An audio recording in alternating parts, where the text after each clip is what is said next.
Hey, everybody out there. That's right. A very low, chill stream today, nothing crazy. I need them levels. I need to get all the levels. So we're just here chilling. Shout out to the group I just got. But no cam today, unfortunately, but it is what it is. We'll be okay.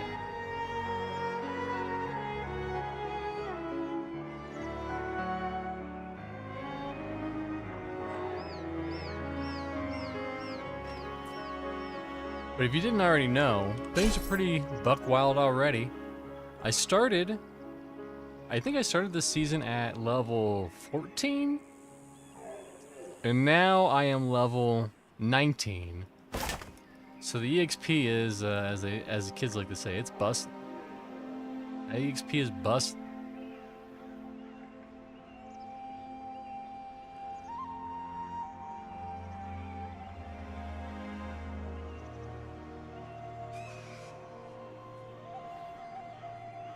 And the reason why I'm starting a lot earlier than I usually do for today is I think Nathan might be getting on later today. So if he is, I'll be much closer to him. I don't know if he had hit 20 last night, but maybe.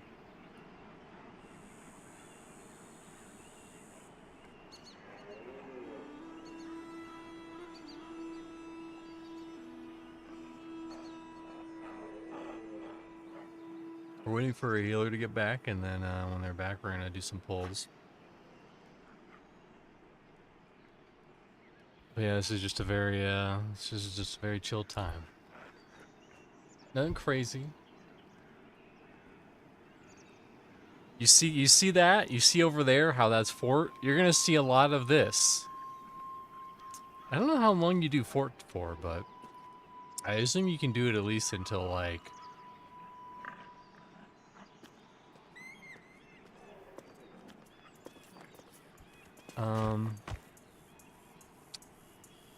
14 or 15 or 18. No. Oh, hey, Alexander over on YouTube. How's it going? How are you this fine afternoon?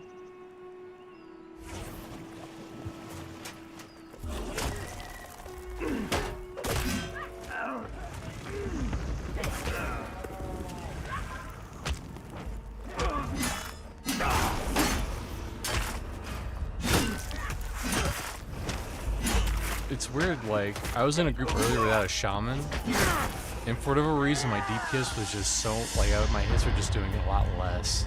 So maybe it's debuffs, maybe it's the buffs, maybe it's both of those things.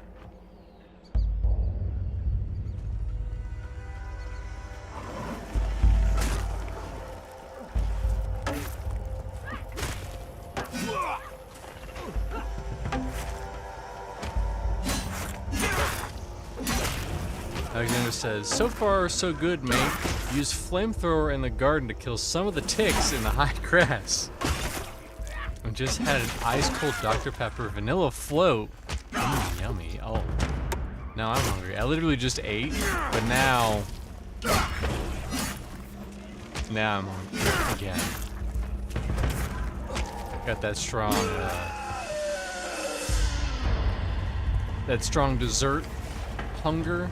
Or you could eat like 8 pounds of steak, but listen, they swing over that like lava brownie over to your side of the plate. You're probably gonna try to eat a little bit of it. You're gonna hate yourself later, but it will be good.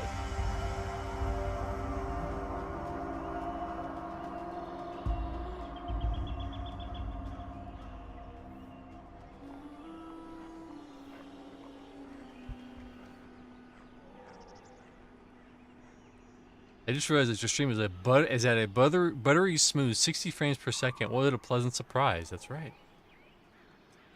I typically try to do 60 frames, unless it's Embers.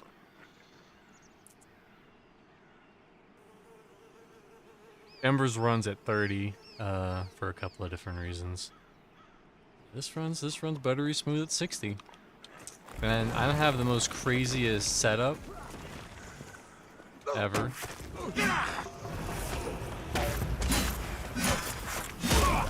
It is just. But I don't understand people who are like, oh, I have to run the games at 120 frames. It's like you're just, using so much more resources. And honestly, your eye probably can't see all those frames. Your eye is stupid. It can only see so many frames.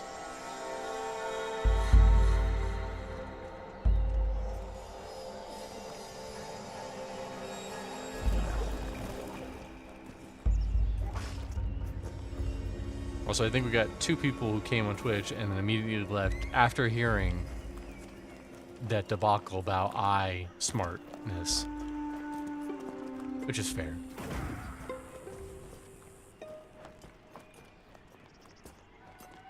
I assume they run it. That doesn't look good. So we're just gonna take a little rest-a-rooney.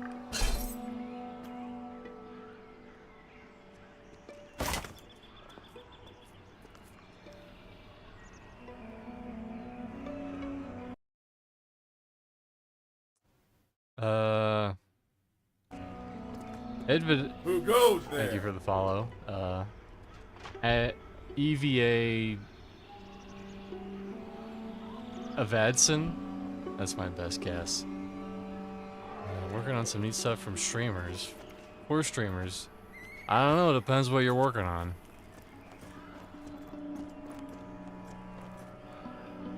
If you want me to go to another website and click some buttons and maybe randomly purchase some things, then I'm probably not interested.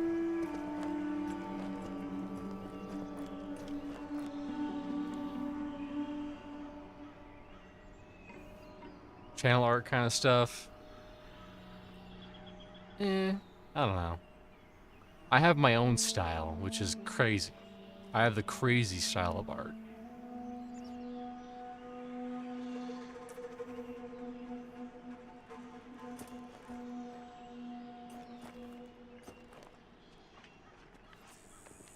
Legally, I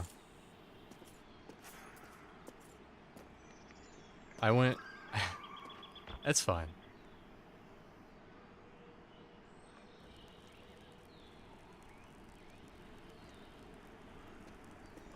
No problems.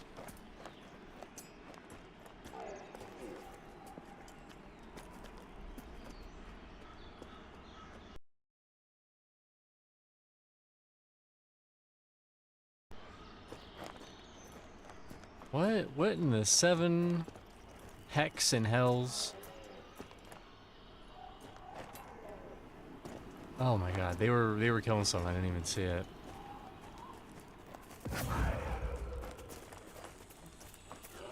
My B. My B, guys, you ran over there to kill something. The wizard staff.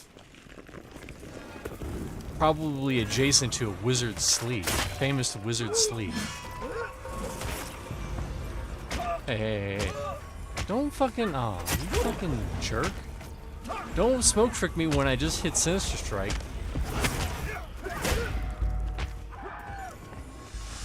I'd never have gone over there. If I did, I would have went over there. But I didn't. But EXP's pretty crazy. I think we've already gotten like... you can see it at the bottom, actually. We've gotten like 5%, 6% already, and just that many kills. It crazy. I know. It buck wild.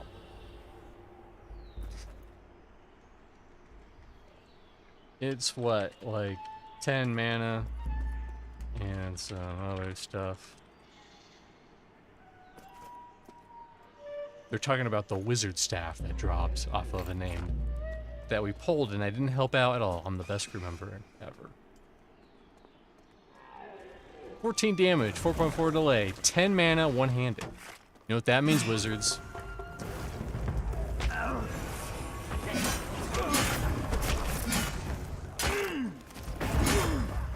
You can wear a torch in your offhand while wearing that one.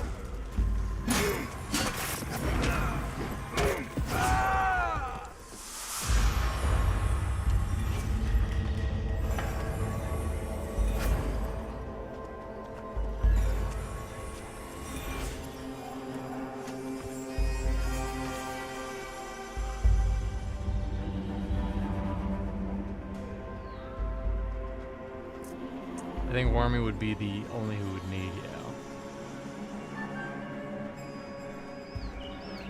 Also, and not where.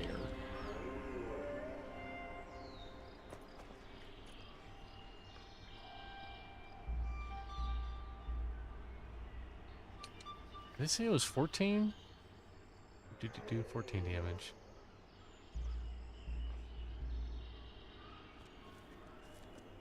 Torch. And someone says, hey, what's a good offhand for a caster then? Torch. Torch is the best item.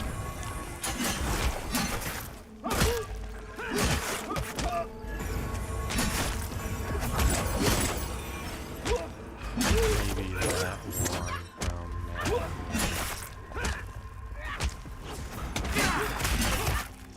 One thing Pantheon does really well is the music, just like Vanguard, Saga of Heroes. Yeah, PVL has really knocked this out of the park. And it's only going to get better when they have more stuff added.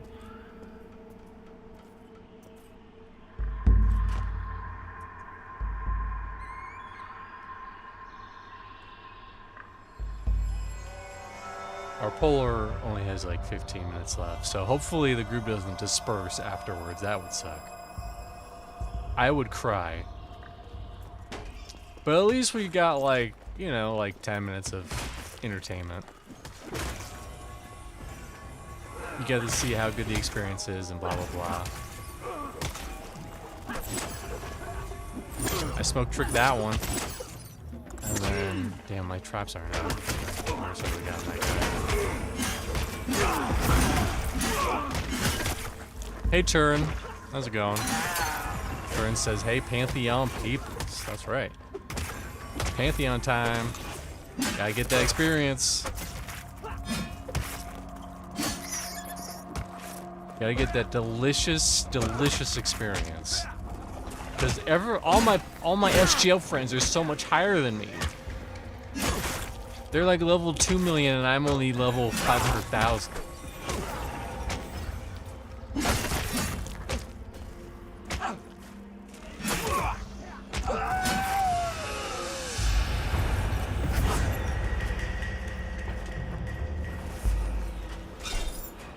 What did you see? Get moving. We started at like a little bit above 10%, or the first bub, and we're already 20%.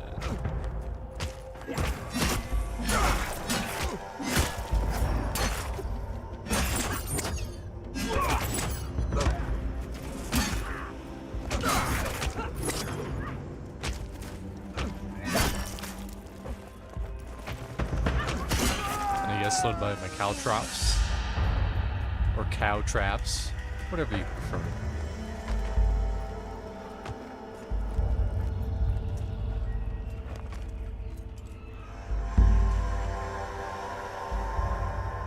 But yeah, we'll see if Nathan said he might be doing some Pantheon later tonight. We'll see if he actually is or is not.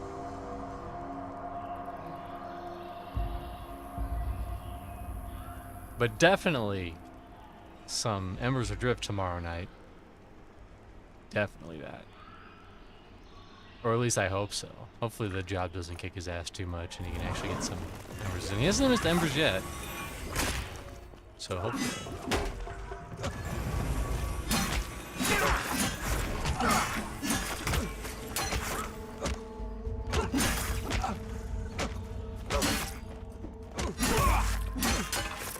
It's interesting, I've unlocked a lot of new rogue, or not rogue, but new weapon techniques.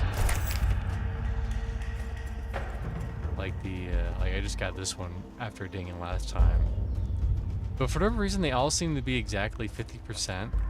And they will be like 50% and does this, and 50% and does this. And,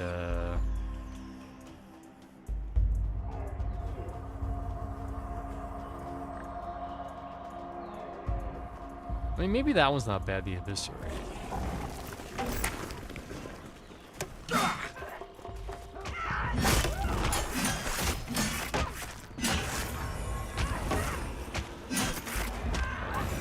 says, I'm honestly surprised that he's pulling off streaming alongside working full-time. I know it very well. Doing too much at once can really hit your battery really hard, so I hope he can manage long-term. I understand that 500%.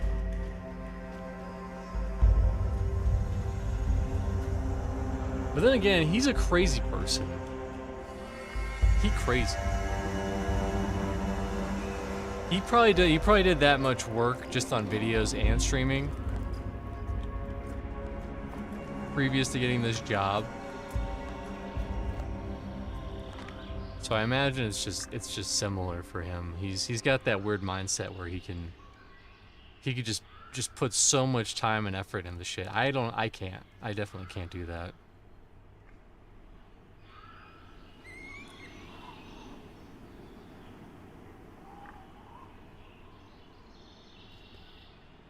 He's a god amongst men in that regard.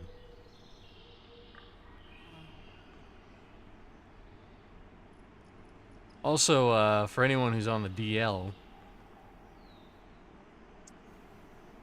this quote-unquote webcam that I have going, it's always going in videos, in streams. But there's a channel point redemption where it'll turn off my actual live camera and show that for like 30 seconds, then it'll turn it back on. But no one's done it in a minute, so I don't think a lot of people know about it. So you get to appreciate it in all its glory. There's a whole bunch of wacky, kooky stuff that happens during this. I think there's a cat at one point. There's a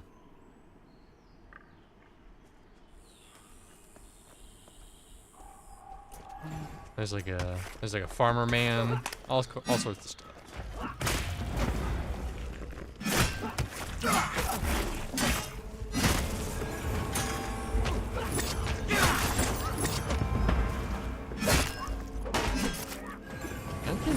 I'm just hitting way harder.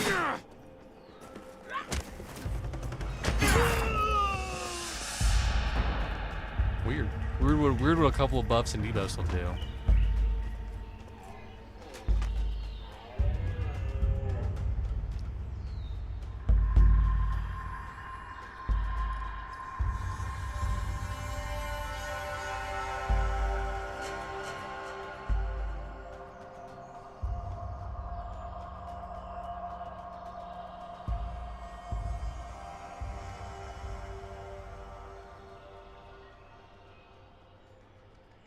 You know, this game constantly says, hey, listen, just a couple points of stats, or losing a couple points of stats, really will affect you.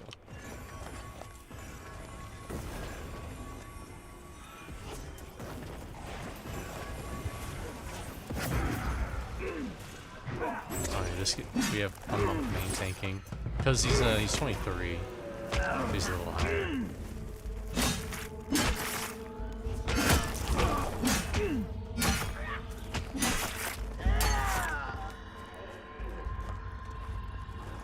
If you didn't know, Fan and Knives kind of hits things in a little area effect.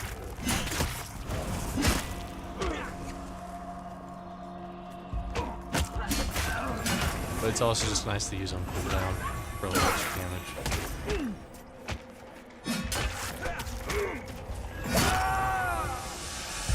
Macking him today. It was weird in that other group I was only hitting for like 80.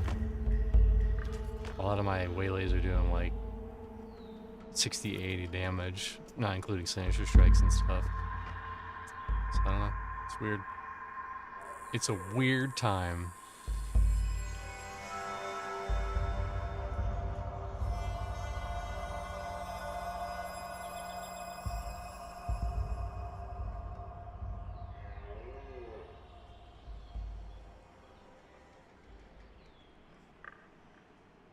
Damn. Apparently someone has 18 gold between all their tunes. Crazy. Think about all the things you could buy with that much money. You could buy water and bread. You could buy recipes. You could buy really over expensive bags.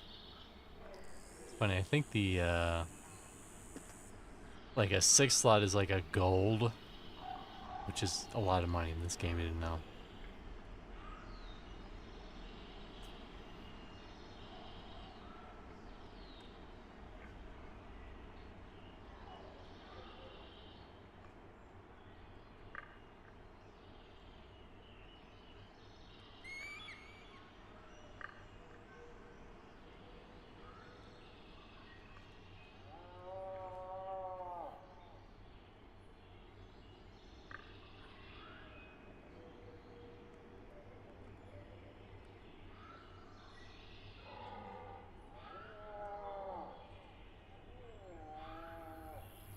How much have I gotten already? It's moving so much faster than it did previously. That's probably someone who's like out there who's played like current WoW, and they're like, this is pretty fucking slow actually. 22 minutes and you only got like 13% into a level. But for Pantheon, this is amazing.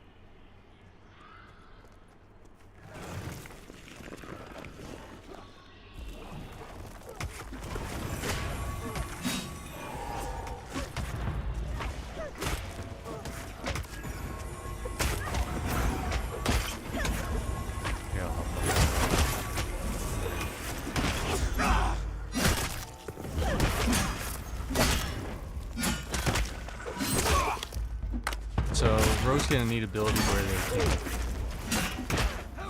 smoke trick. And anyone who's been in this area knows, you know, smoke trick sucks. Oh shit, my bad. That's the only thing I don't like about this is about Caltrops is that it'll sometimes target the thing in the middle.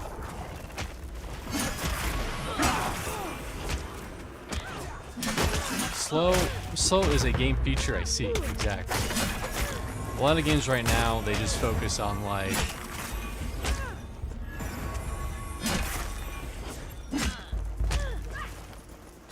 They focus on... Like, leveling is almost like a chore. It's like you're sitting there, when you're leveling, you're looking at your watch like, I'm not capped yet.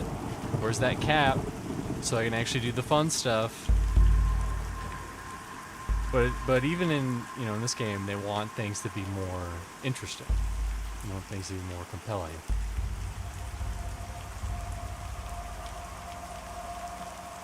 You know, and I've been kind of echoing this statement for a while, but a lot of current MMOs, the leveling from 0 to cap is basically the quote-unquote tutorial, and then the quote-unquote real games at the end.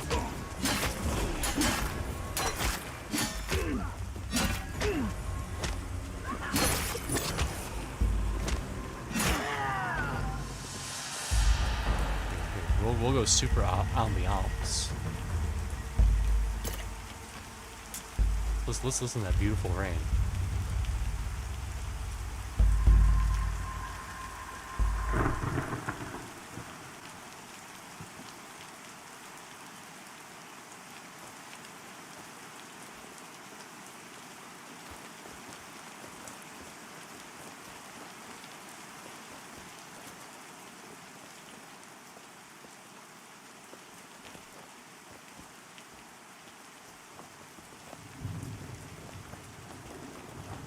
I'd use my fan eyes right there.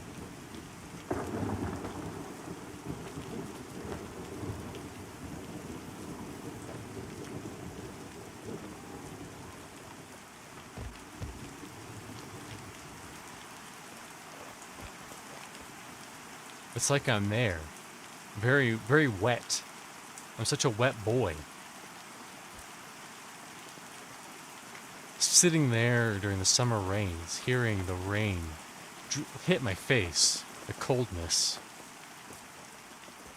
Riding home from my bike. Getting home, getting a nice pot of something, some kind of soup.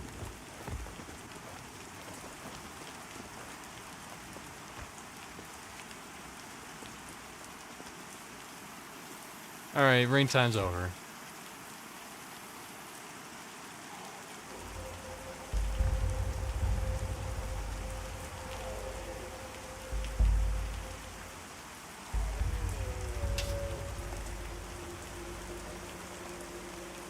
Yeah, they really knocked everything out of the park, sound-wise.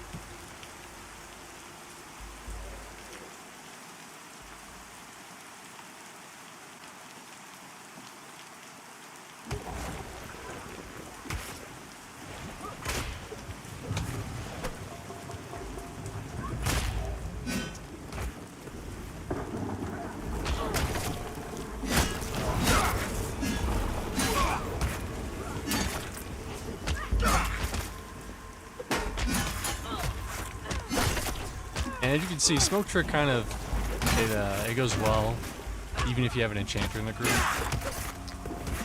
Because an Enchanter can, it takes them a couple seconds to wind up their mez, and sometimes, you know, it'll help them. It'll help with that nice little gap in between things.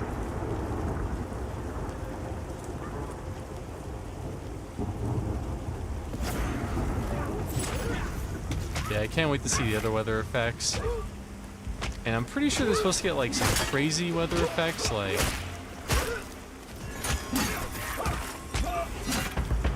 I assume like lava and ash and stuff. This is just me kind of talking out my ass, but I assume that they're gonna have stuff like that in this game.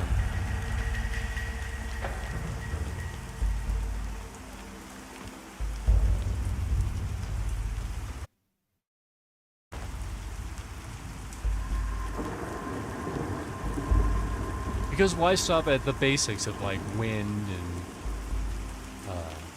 rain and snow? Why, you know, this is a fantasy game. You can go buck wild. You can have it rain fucking crystals.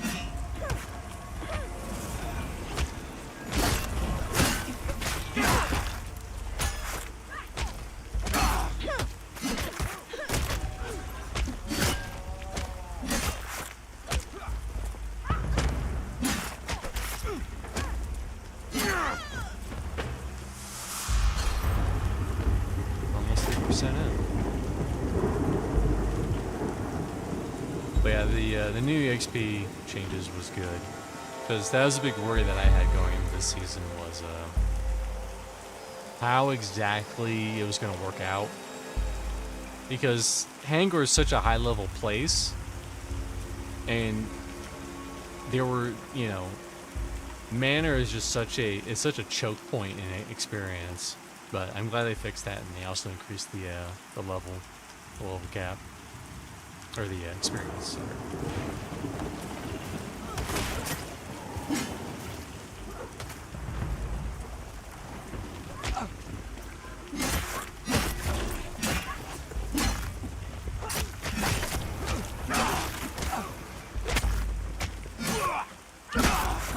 What's funny is that once I hit 20, I will have the full rogue toolkit.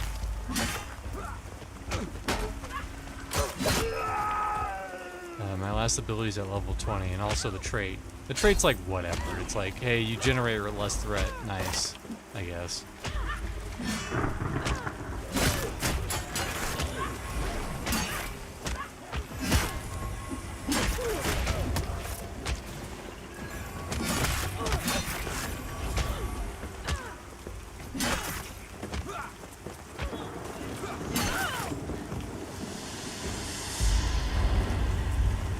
What's interesting is that caltrops, they are only slowed when they're in the radius, or snared when in the radius of it. So once they get out of it, they are no longer snared. Which is interesting. But it's nice because sometimes it's just nice to have any snare. But it's hard to predict where exactly they're going to go. So you just go center. But if there's some camp spots where I can place it really well, and they pretty much never get out of it by the time they die. But for the most part, it's just like, yeah, center, you know, that stops them. Also, there seems to be a bit of a bug where if they're not running away, if they're just like chasing somebody, then this snare doesn't do anything.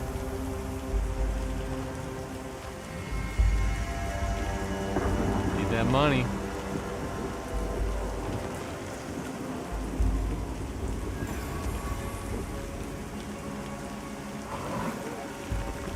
I think I'm like a couple silvers short from my level 20 ability. 420. There you go. I made some of them happy out there.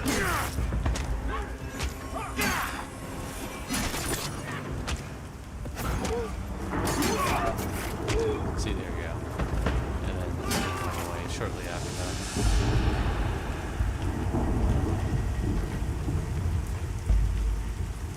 Funny, where's just let me play the damn game? This is like the most rain that's been in a game on stream in a while. all the rain.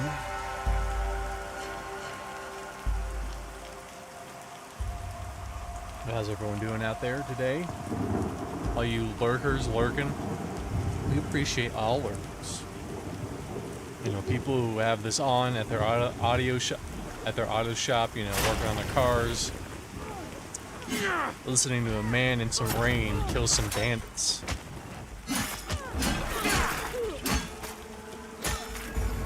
Or whatever you do. I don't know what you do. You could be eating a sandwich. You could be working on the cure to cancer. I don't know. I literally do not.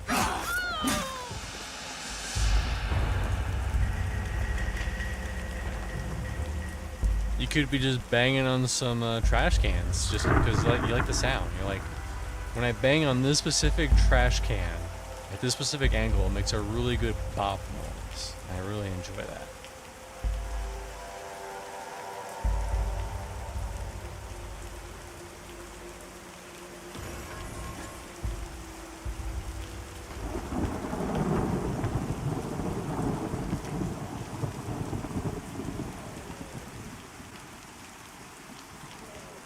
Current horse is clearing horse stalls. There you go. You could have fooled me.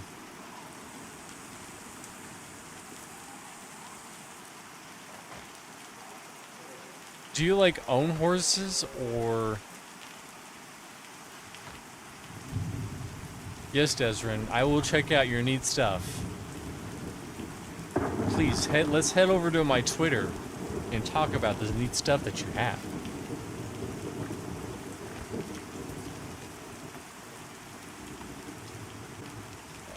Anyways, what I was gonna say was, hey, I'll say Desiree. Do you own horses, or do you like work for like a horse stable, or is it both a business and a passion with horses? Oh, you just clean manure. Okay. I mean, someone's got to do it. It's not an easy job, but someone's got to do it.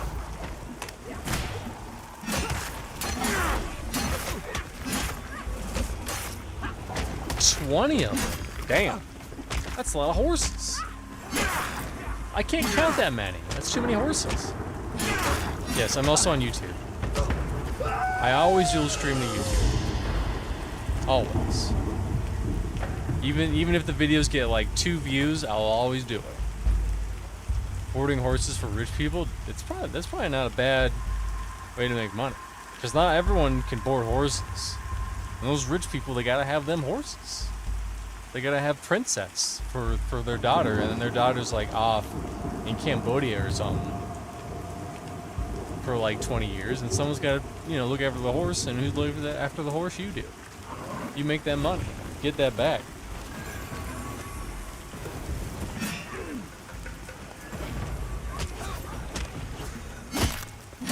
Yeah, 702.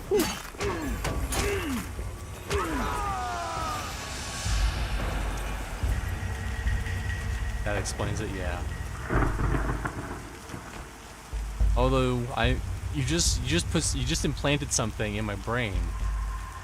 That's like, hey, I should just stream where I just have a random bot that just says random stuff, and I will act like it's a real person saying things.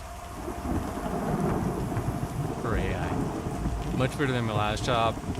High school English teacher, yeah, that's rough.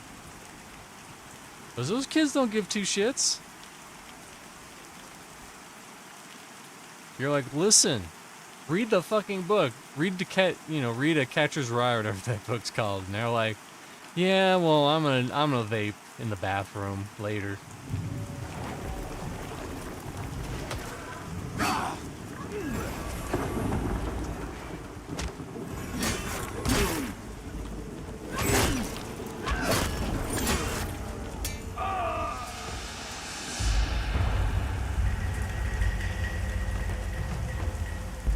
Plus, depending on where you work at a high school, you get a... I'm going to tell you how fast it's going, Desrin. I started pre-Season 3, I was level 14. Now, I'm level 19, and about a third into this level. And I started the stream at 10% of this level. Wow. So it's going pretty good. I feel like I can actually catch up to Drac and all his cohorts. You jerk. Why you gotta do me like that?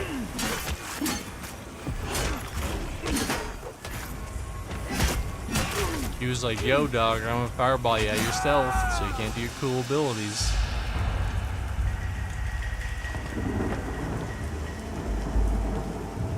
Honestly, you could... So this is how crazy the experience is right now, Des. When I stream, when Redbeard streamed Pantheon, I think it was the second Season 3 drop. He fucked around, he tried to get into the climate. But then I was there with him, and we went to Manor. And he went from 10 to 14 in like, I want to say like 2 or 3 hours. It was pretty crazy. Might have even just been 2 hours.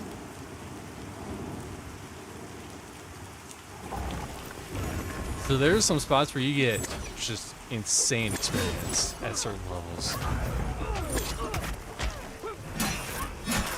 But the experience was so good that he was like, I should lock off, but also I wanna get levels. It's addicting. It's that good hit. Chasing that experience dragon.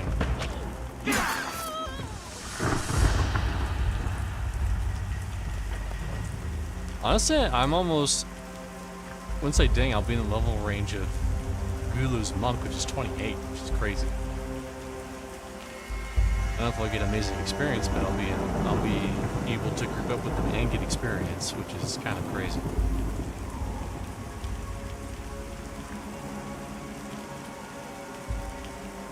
But yeah, I feel like if you go to Fort at like 14 or 15, you should probably realistically go to it at like 16. But if you go there at 14 or 15, you will level insanely fast.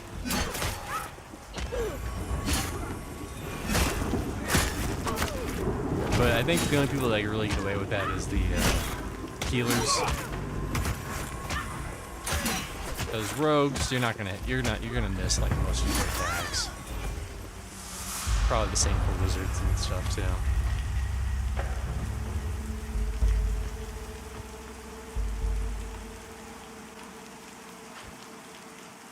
That's so silly. You shouldn't be able to even be able to do 4 until like 18.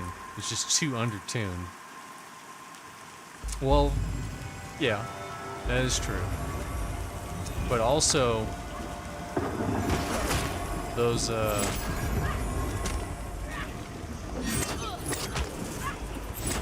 these fort fools, they do a lot of crazy stuff. Like, hey, we're gonna smoke trick ya. Your healer's now mez.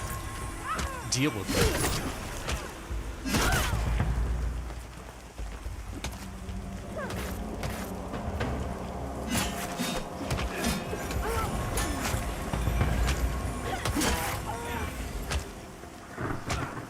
Oh no, we lost our enchantress.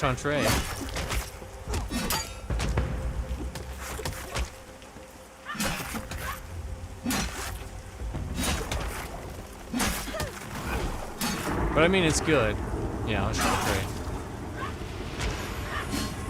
Because there's not a whole lot of places to level up right now. So for it being not that hard to actually like kill, being able to kill a couple levels lower is fine until they get more stuff in. For now.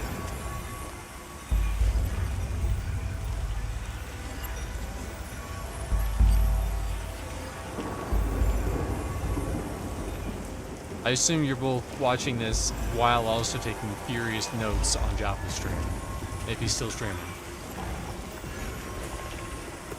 He was when I started. I don't know if he still is.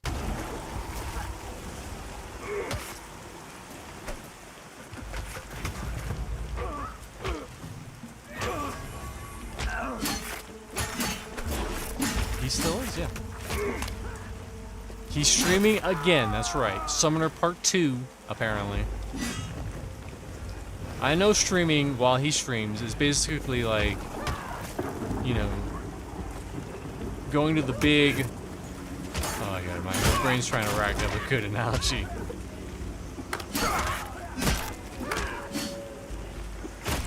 It's like going to McDonald's when it's at... It's going to McDonald's at its peak, and then having just like a little tiny stand next to McDonald's. And you're like, hey, you want a little bit of McDonald's, guys? We want my own personal McDonald's. They're good. You'd probably get kicked out if you did that, though. Don't do that. Just like that, he's gone. I'll go get your McDonald's, Mr. C. Yes, thank you.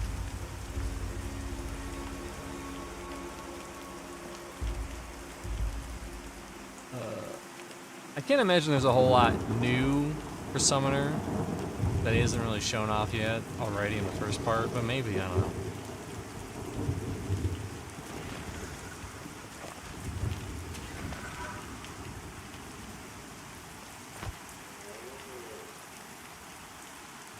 Also, if you're wondering why there's an invite Bindini button and an invite Gua button, well, let's just say the group was very interesting last night.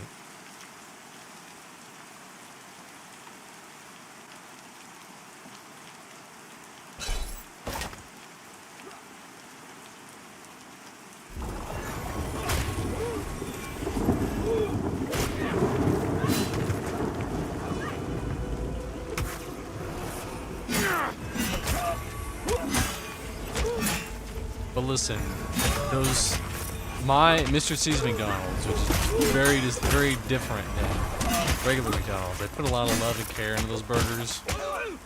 I manually kiss every bun so you can feel the love when you eat it.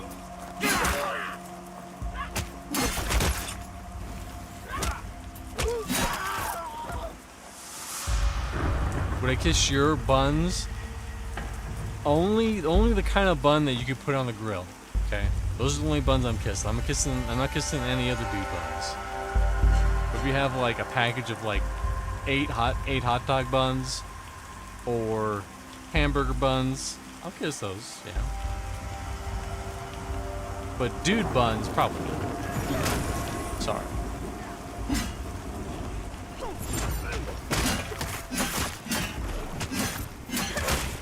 You're devastated?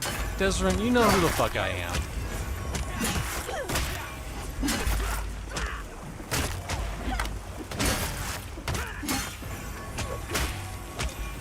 Listen, I'm straight as an arrow. Alright? You put a penis right by my face and I don't want to touch it. That's how straight I am. That's the straight test. The penis by a dude's face, and if he doesn't move towards it, then he not gay. And by trials and tribulation, I have passed this test tens of 20s of times. Don't ask about the logistics about what I'm describing. It totally happened. I'm going to want to talk to your manager. This McDonald's order is out of order.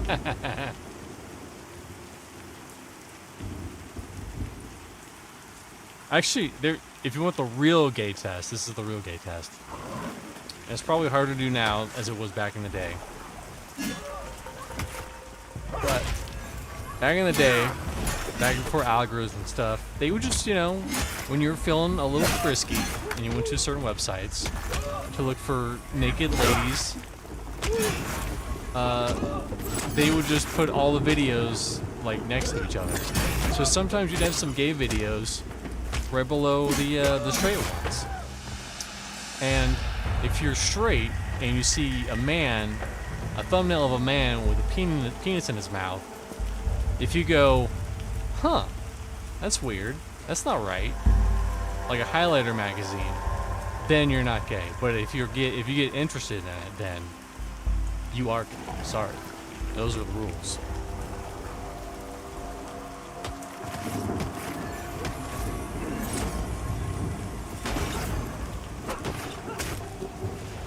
Weird, Mr. C. The algorithms never show. No. This was before algorithms.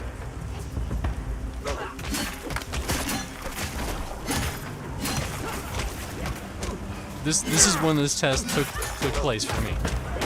It was before there was amazing YouTube algorithms or video algorithms. People just uploaded shit in the early 2000s to websites, and they didn't care who the fuck you were. They were like, listen, if you're gay, you might like this. I don't know. But we gotta put these videos up somewhere.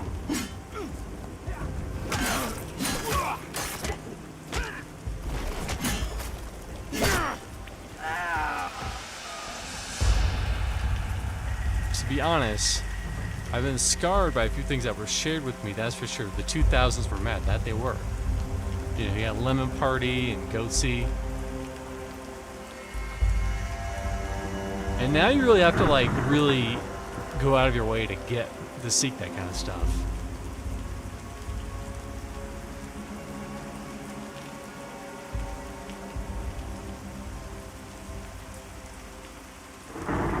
And by seeking those things out, you're probably going to be out of this. But you know what? That's the price you pay to be edgy in 2024. You're probably going to get arrested, but listen, your edge factor is at least an 11.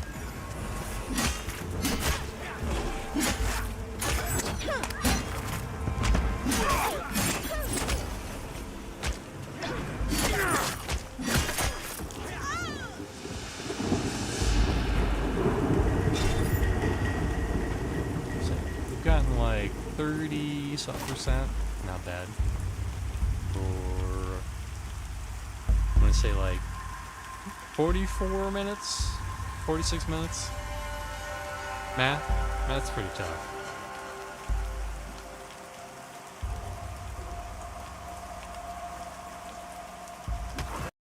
I am not a mathematician.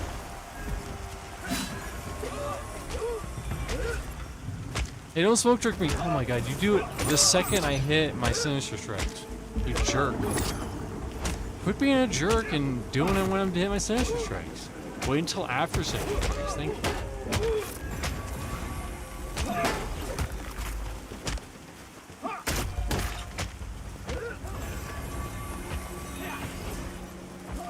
Come on.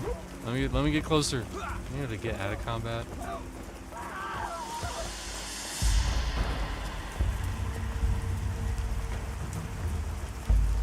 But yeah, I kind of miss that whole, like, era of the internet where it was the Wild West and, you know, things are kind of like, you know, the walls are very, like, the corners are very foamed and padded so that no one will ever hurt their little head.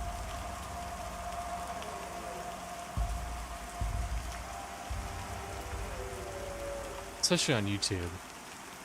And I feel like the greatest example of that is like early YouTube and now YouTube, because like 2016, 2012 YouTube, like you could put a lot of shit up there, but now it's like it's really toned down.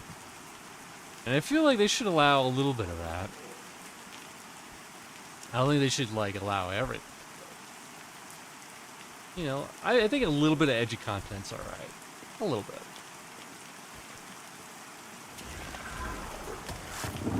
As long as it's legal, I'll say that, as long as it's legal, then it's okay.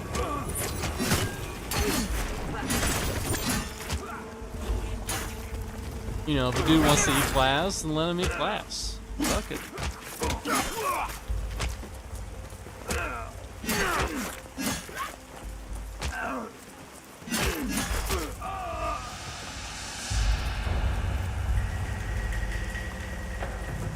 Probably not the best phrasing, but 2000s internet felt more pure and real.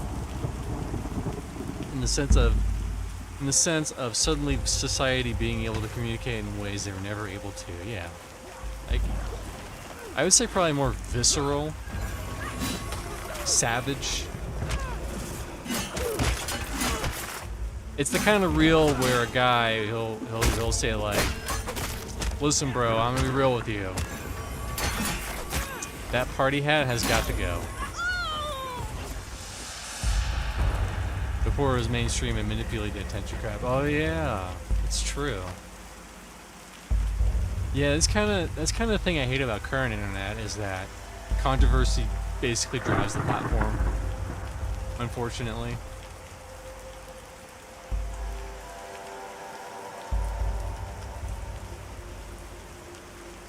You know, like for example, Moist Critical and Asmongold and all these streamers and or YouTube creators. That's where they get the money and that's where they get the clicks. I'm not hating on those people, but that's just the way it is. If you like Asmongold, I think he's okay. Sometimes his opinions are kind of flawed, but sometimes he's usually pretty fair.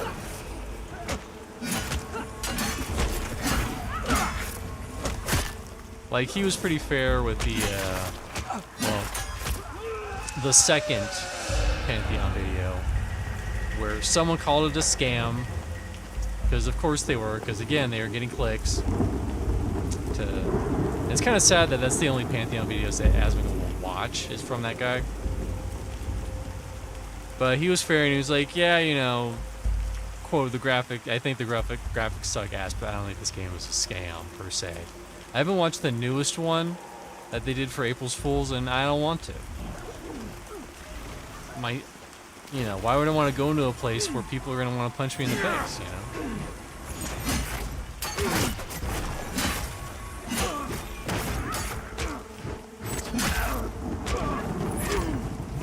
You know, I don't often walk into restaurants where they see me, where I walk in and they see me and they go, fuck that guy, we're going to punch him in the face. Get the fuck out of here.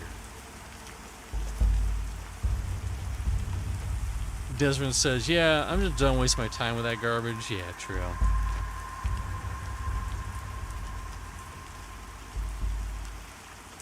Because, like, that's the, you know, Pantheon could be a glowing success and everyone would agree that he liked that you know, that they like it. And he would probably still roll up into it and just kind of shit on it, you know? And I feel like Pantheon's is in probably the best place it's ever been in years right now.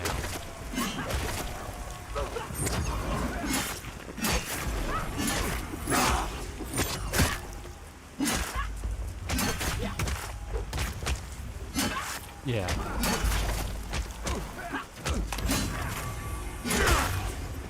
And I mean, probably the best analogy I can think of is like Star Stable Online. Like if me or Nathan or anyone else plays Star Stable Online, we're gonna be kind of joking, right? We're not gonna take it very seriously. It's gonna be all, but I feel like even that, if there was like a nugget of goodness in that game, we would probably uncover it.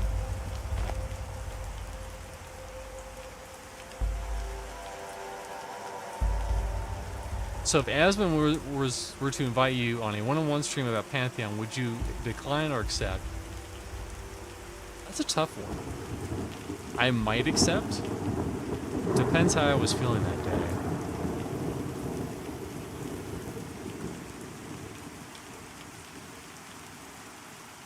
But then again, yeah, it would just depend. Because if it's like, hey, also that, you know, that other guy's going to be there, who's not Asmongold, who makes the videos that Asmongold watches about Pantheon, then probably not, because I'm not going to be able to get.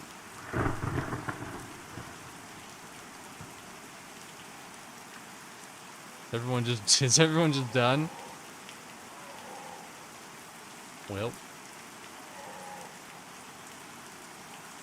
Well, I'm still good.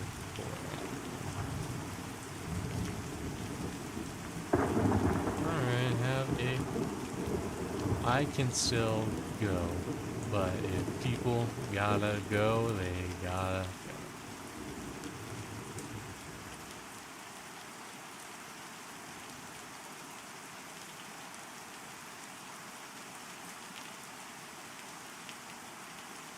I feel like I could maybe have a conversation with Asmongold about this game. But I feel like there are probably better people who would be better at it, like probably Redbeard. Probably Basgrim, even though I know he's in the shadows right now and he wouldn't come out. Basgrim would probably be the best person for Asmongold to talk one-on-one with Pantheon about. If he was still like, it could be that you know, Basgrim hasn't really touched it, and since he dropped out. Behind the board game machine, you mean? Yeah, exactly. A talk behind a board game machine. Exactly.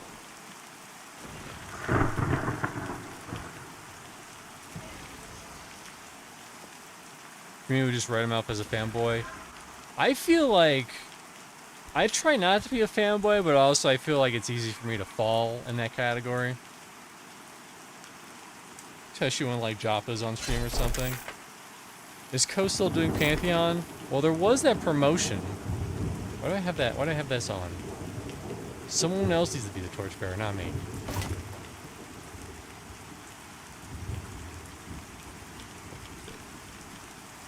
I guess.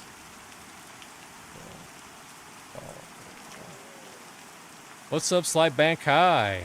How's it going? Yeah, Ko, he had that promotion, that free weekend. They didn't really promote that hard. Like, barely anyone knew about it. Actually, I'm just gonna chill here. Look at how fucking dark it is.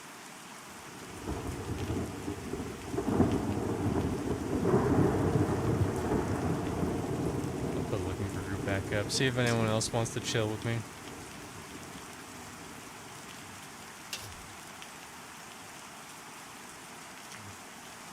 I mean, you're enjoying it. If you're enjoying a thing nowadays, it means you're a shill. So slash shrug, yeah. But yeah, the last co-stream was kind of a mess. He just kind of wandered around solo for a bit.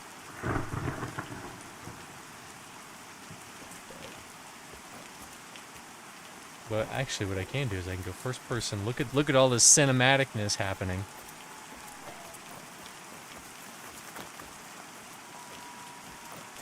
Alexander says, by the way, I'd really like to see you do Star Wars Legends on stream one day. Seeing that box behind you the other day triggered memories of Naboo.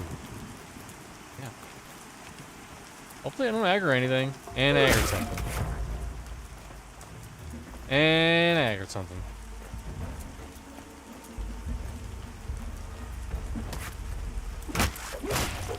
Turns out they see through my stealth if I get really close, so now you know.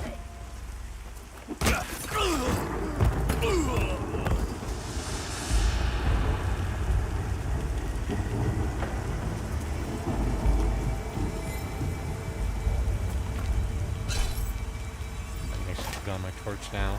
It's not on here.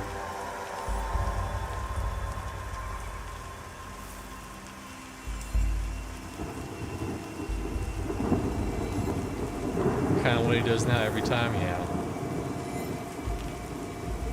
Yeah. I think didn't Drax say, or was it Nathan? Nathan said it was the only time he's been in a group with 5 of his friends and he felt like he was the odd one out. I mean, I kind of get it, you know. I understand how hard it is to, because sometimes you just like fuck it. Oh, they want to heal it. They want me. They want a stupid stabby boy. Because you know, sometimes I just want to go into try to go into a game and see if I can't find something. I thought this was the Civ 5 stream channel. Hey, Crack.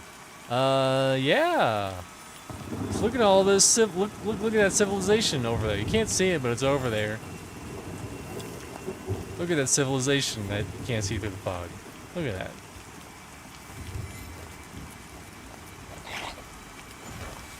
Well, I was in a group, but everyone decided that, you know, they had better things to do than be with me, which is fair. I understand. You know, everyone can be me.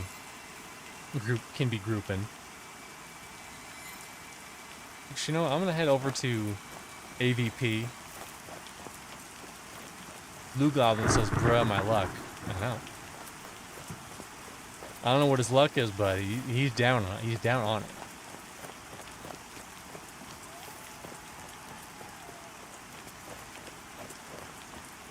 Also, anyone who's watching now gets the benefit of seeing the quote-unquote other stream. How did I describe it in my channel points?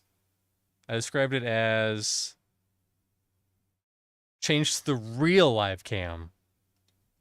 So anytime I actually have my cam on and you redeem that, it actually switches to what's showing right now. Okay.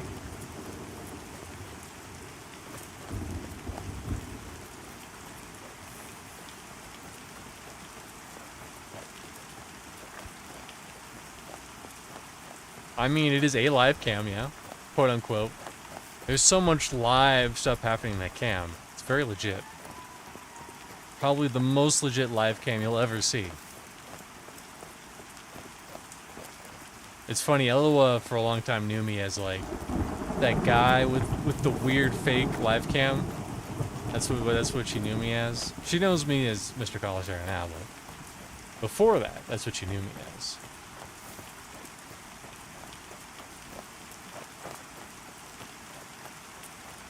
But we got, in an hour, we got like almost halfway, and we started at 10%. Can't complain. But I'm gonna roll over into AVP. Do some sniffing with my sniffing nose, see what's going down.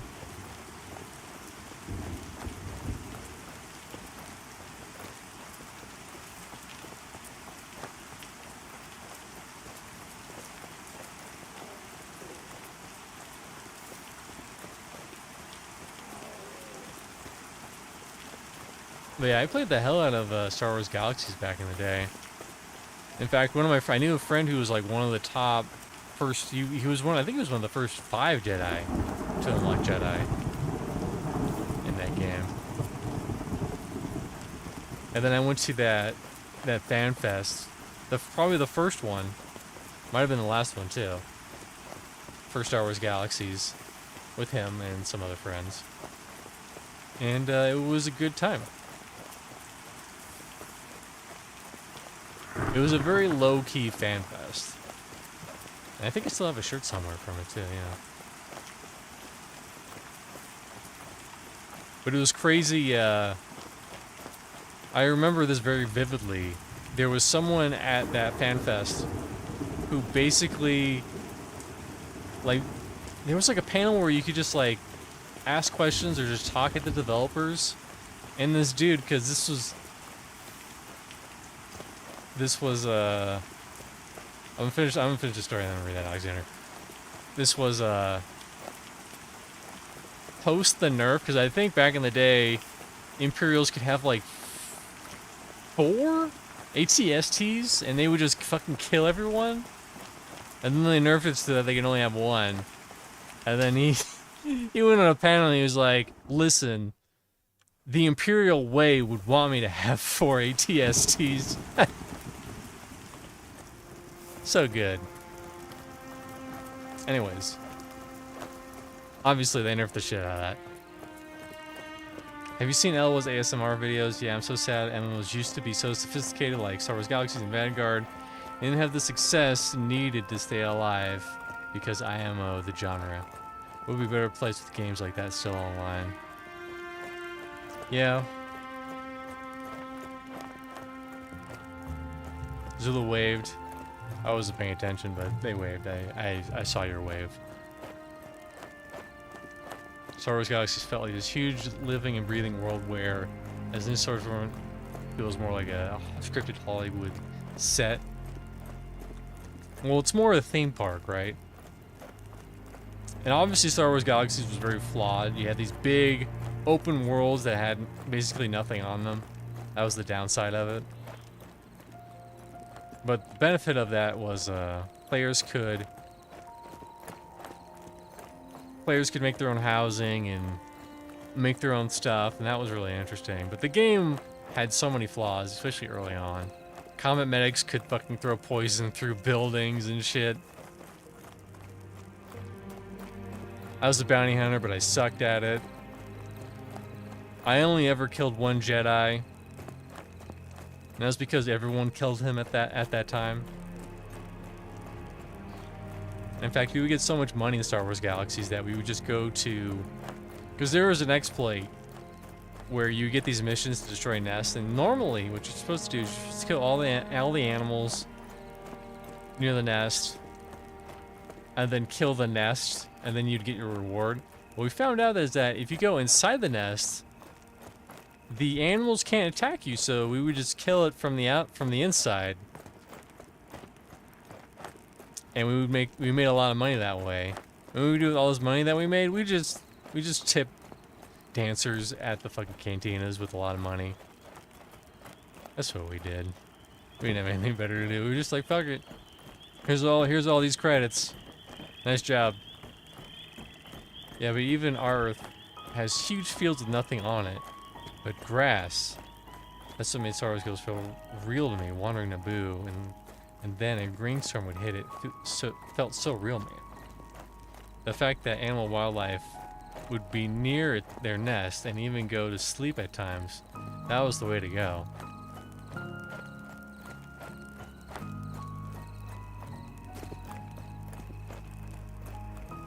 Yeah, but there will never be another Star Wars Galaxies ever again, sadly. It would have been interesting to see what Star Wars Galaxies would have turned out to be if, like, SOE or, like, whatever other publisher that kind of made them make decisions that they made would have happened. Because I know, very early on, let's just gaze at this glowing fire for a moment. Really just get in there.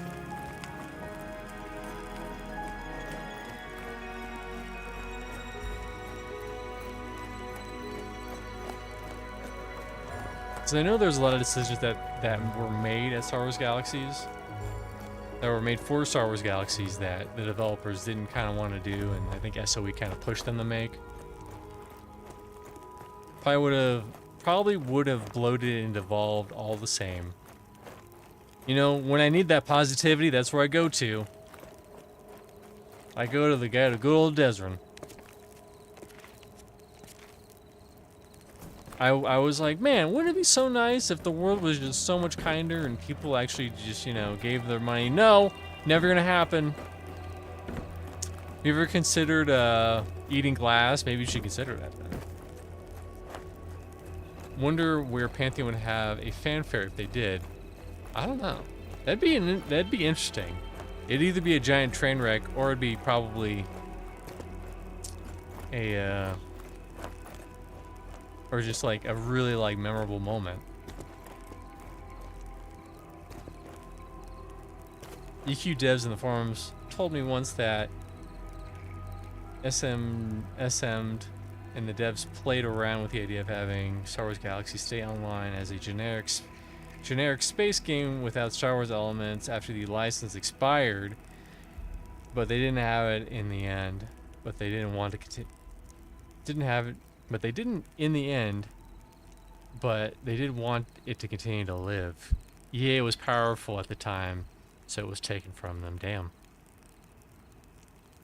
So we almost had knockoff brand Star Wars Galaxies. Crazy. Desmond says, I mean, really though, no reason to believe that Star Wars Galaxies would have just stayed as it was for 20 years. LOL. Nostalgia is a hell of a drug. That's true. But I mean, it probably would have lasted a little longer. Like, I assume they would have maybe held off on the combat update and the new game experience a little bit. But it's also possible that even without SOE, that they would have made the same mistakes that they made before. Oh, they're looking for group back on. So knowing every time you leave an area, you're looking for a group goes off. See if I can remember how to get to the frozen area. Here, actually, we're gonna put on.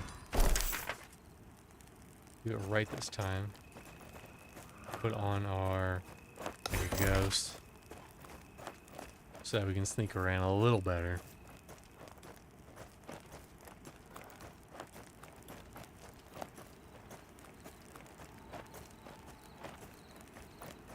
Raph Koster, Star Wars Galaxy leader, shared a lot of emotional thoughts on Star Wars Galaxies and its demise during Star Wars post-mortem tribute. Here on YouTube, highly recommend to watch. I'll probably check that out. I really like some, a good post-mortem. I saw the Doom post-mortem. That was pretty good. And the Diablo 2.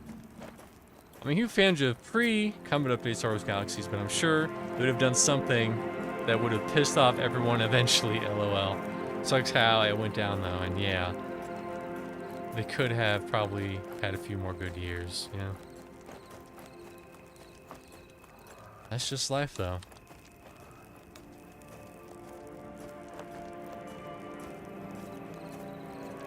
You can see at the end of the video, you can see how emotional they were about it. Crazy.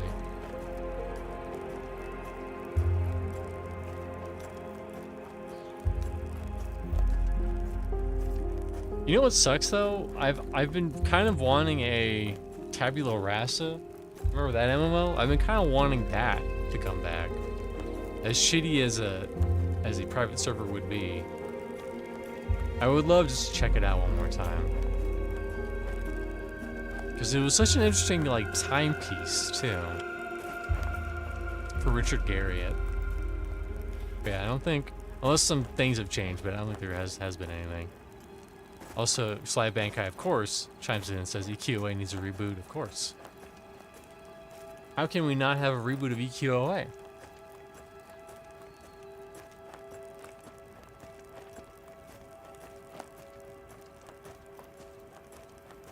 It's the game everyone slept on, but the people who didn't sleep on it, they gorged.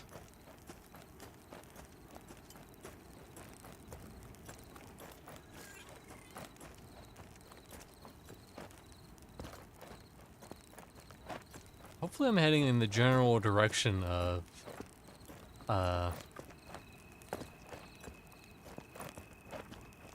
whatchamaplace? Frozen Land. The Frozen Land, yeah, there you go. That's what it's called. Desmond will confirm that's what it's called.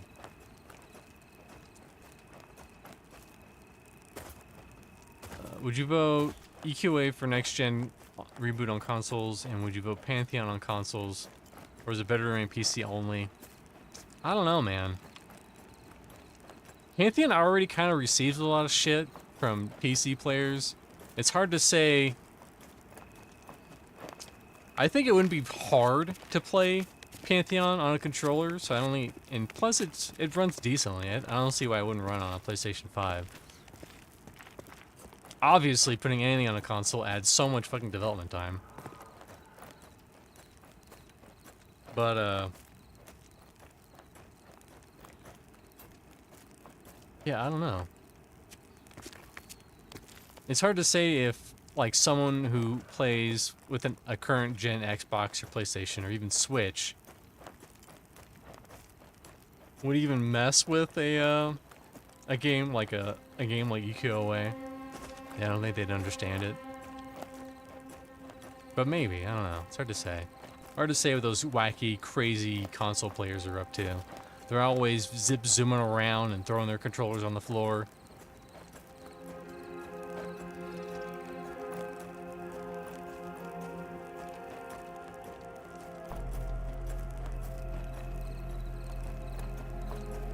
Always zip-zooming. Bit booming. Well, there's Thrown Fast. I'm heading in a direction. Where I'm heading to, I don't know.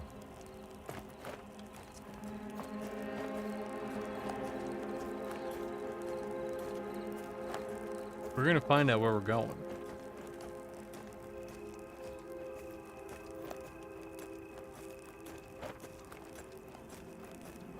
Sly Bankai says, consoles need EQOA, honestly. MMOs on consoles are butt. ESO is cool, but I'm talking about tab target real deal stuff. The realest deal. Where you and some friends just beat up some shit for hours on end, and you just don't, it's not like a quick 20-minute dungeon and then you're out. You know, like a love hotel, you just go in there for 30 minutes, then you leave, and then you're done. You do your business, and you get the fuck out. Also, it dark AF. It very spooky. We're in AVP. Look at that moon. Let's look at that moon. What a terrible night for a curse.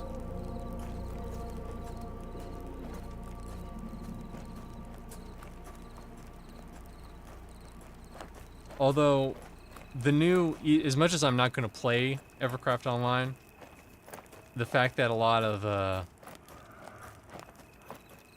it seems like it's been a way to introduce, like, younger people into MMOs like EverQuest, and they seem to enjoy it. So there is that benefit, so maybe something like that would be good for, like, them, or just, like, you know. It might work out if, like, EQOA had, like, pretty much like Embers of Grift, like a free trial thing where, like, hey, you have the, you can get up to a certain level, and then after that, you can't do anything. But you can play as long as you want. That might work out.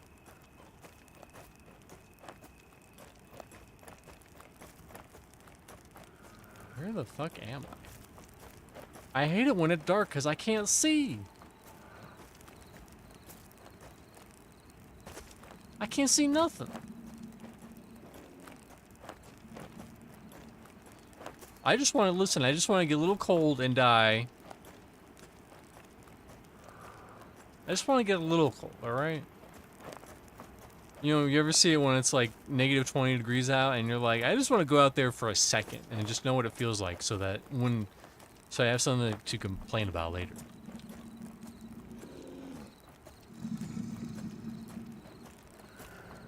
I probably don't have to stealth, and I won't. There you go. There we go. We got there eventually. Yes, I was trying to head to... Oh my god, where the fuck did you come from? This is AVP! What the fuck are you doing here, Bolt? Bolt! You're a meanie! Get out of here! Leave me alone!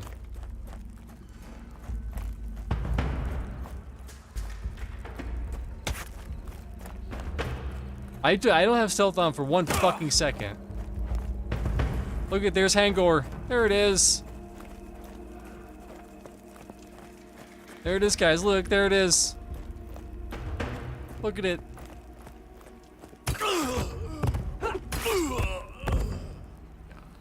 Fuck you, Bolt.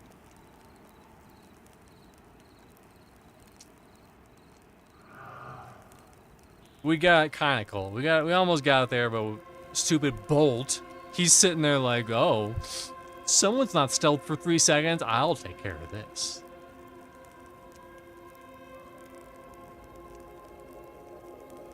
Guess where I am? I'm all the way back here.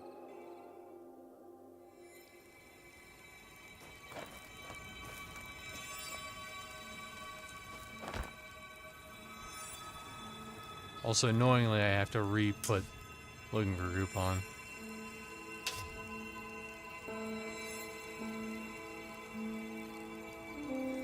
That Bolt, he's always up to something.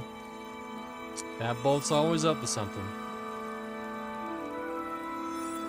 He's making a list and checking the stealthers twice, making sure that you don't have a nice night.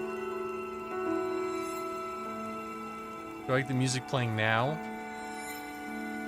I mean, I like all the music in Pantheon.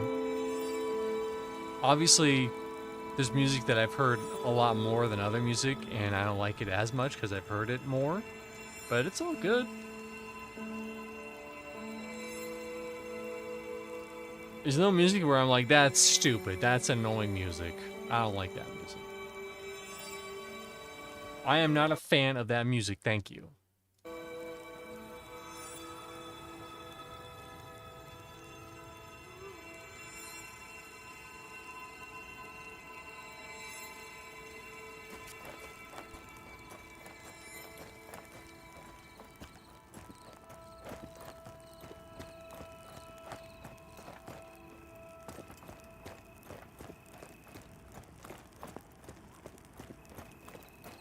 I can't wait until I get... Listen. Wherever Joppa is, I know he's still streaming probably, but wherever he is, I need you to have Pat that has a torch sticking out of it like a unicorn. And that'll be a light source, okay? That's all I want. I've been asking for embers. They're obviously not going to add for embers, so I'm going to move on to the next game. Pantheon. Pantheon, please. Can we get that? Clip it and send it around. Make sure Joppa sees it. He will totally take this feedback and, you know, bring it to the right people, aka Bronson. Bronson will stop whatever work he's doing on ogres and gnomes. And they'll add the hat, and I'll be very happy.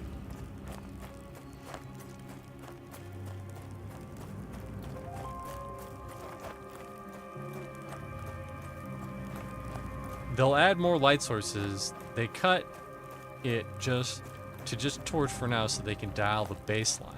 Yeah. I mean, I know that. But also, I want my unicorn torch hat. That's what I want. I don't care what you want, that's what I want. Do you prefer Embers or Pantheon right now? Which one entertains you more in its current state? And which one has the upper long term? Right now, right this second, Pantheon. Embers of Drip is kind of going through a content drought right now. You know, considering the last big patch that we had at the end of April was basically just mail and some changes to the map. Hey, Man Rohan, how you doing? How you doing this fine day? Oh, here we go. Let's tell.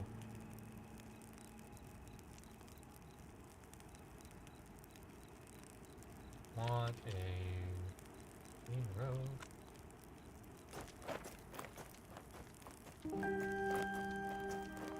Want to do some leveling? Well, I got some bad news for you, Man Rohan. I'm level 19.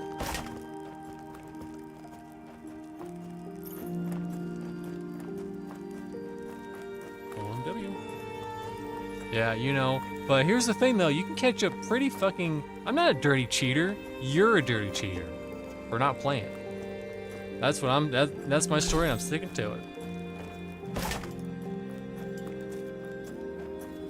Someone say EQOA. Well, Great Vendini,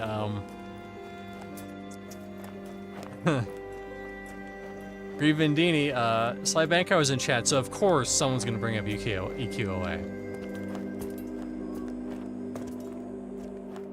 I am a dirty cheater, that's right.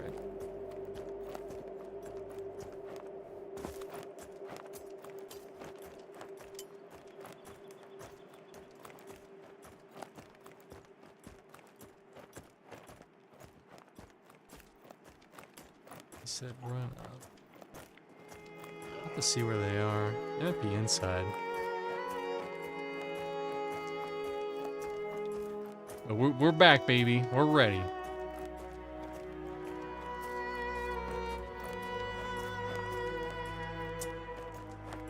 Wait a minute, Vendini. You played EQOA online? EverQuest Online Adventures online? Holy shit. The EQOAers are among us. I didn't even know. I didn't know, Vendini, because you're not talking about it all the fucking time. That's why I didn't know about it. It seems like everyone else who played EQOA online, they are constantly talking about it, so I know who they are.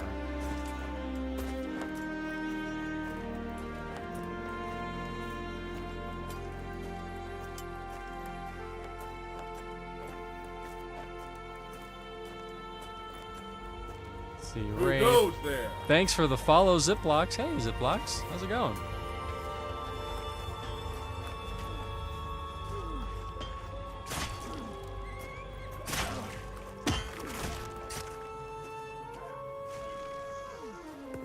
Ziploc says, I think Desrin loves that game.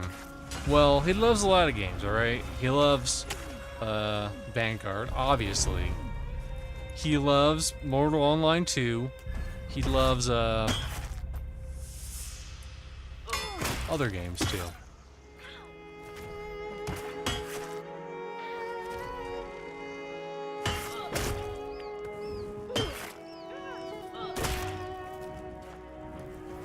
if things go really well, I might be able to do it. Glad I never saw you guys. Wow. Think about how strong your friendships would have bonded if you met on EQOA and you were like, this is my best friend. We've known each other for 20 years. The great Vendini. I was a different person back then, younger. I mean, that's true. I mean, if you knew me back when I was playing EverQuest, I wasn't good. I was an enchanter, but I was pretty terrible. I mezzed, I didn't charm. But someone did give me some golden Afridi boots, so I had that going for me. That's great of you to admit, Mr. C. Really proud of me. I'm gonna move over here so I don't fucking die.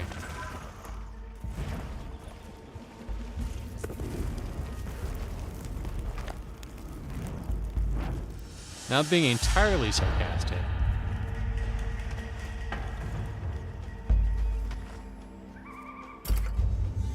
Now we in, baby. We in.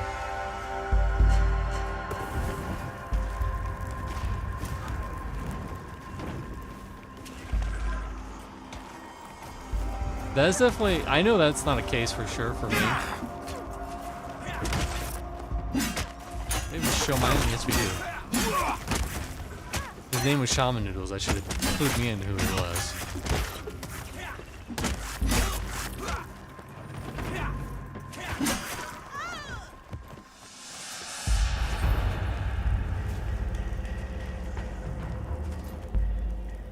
I'm still friends with the guy I met on EQOA Online. I don't know why I say it like that. EQ Online Adventures Online.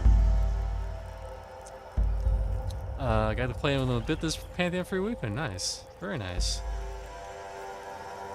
Well, what is his opinions, Vendini? This is important. What did he say? Was he like, this is dog shit ass game? Terrible graphics? Do we have an enchantre? We do. So I don't have to worry about that.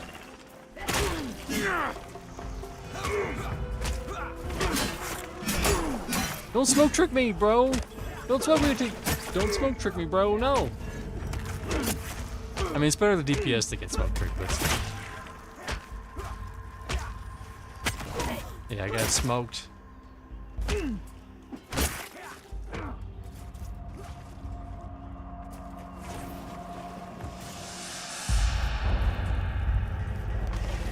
He smoked me real good.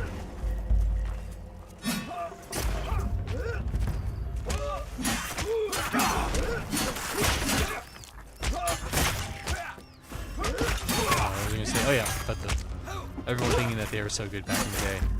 I also know I wasn't good back in the day in Classic WoW. Or should I say Vanilla WoW? Because I was a rogue, and my entire rotation was Sinister Strikes and Eviscerate. That was my rotation. I didn't even know about Slice and Dice until when I came back and played Wrath.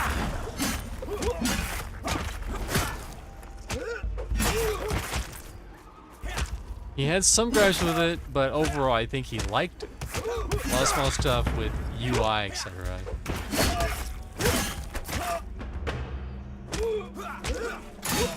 Well, hopefully we get another free weekend that Co actually promotes a little more. I don't even know how I found, like, I think Drac might have told me about the free weekend or something. I don't, like, it was pretty, like, under the nose.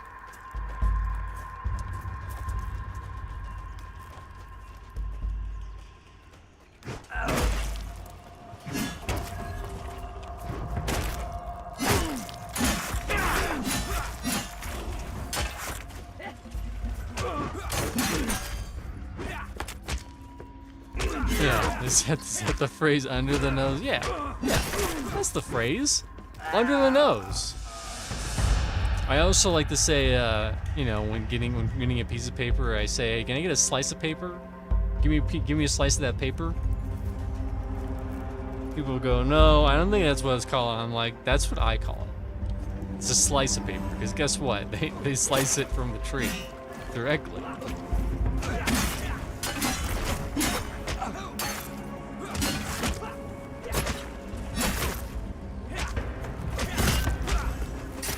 Yo, give me that slice of paper, dog. Who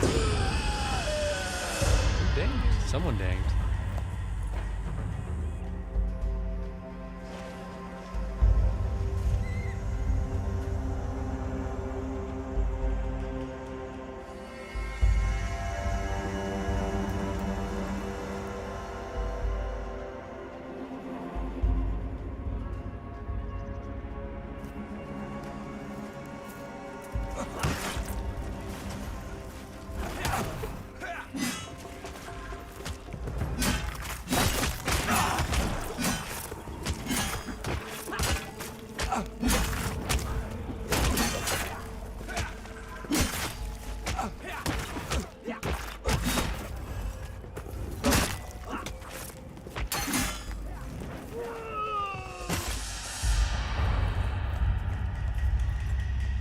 Man Rohan could just feel the fact that I was eating a chicken nugget, and he knew. Does he have? This motherfucker has 2 of the fucking big spider boss, level 40 spider boss daggers. Crazy. I'm here to make sure people know what it looks like when you don't have the best gear in the game. My gear's decent. My gear's pretty good, but it's not the best. It's not from a level 40 fucking world boss. But that's right, Man Rohan can just tell to fight at the nugget. You could feel the nugget in the air.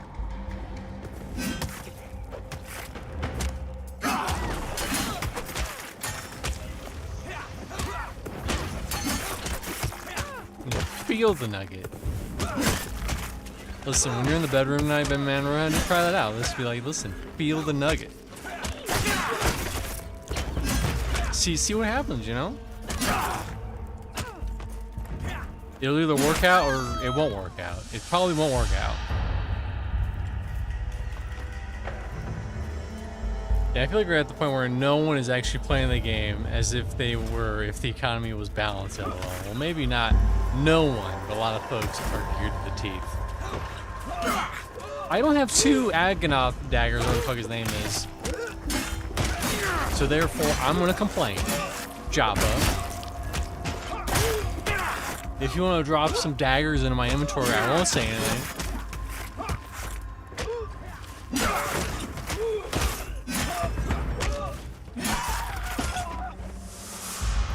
No, listen, everyone is better than me. I need to be equal as them.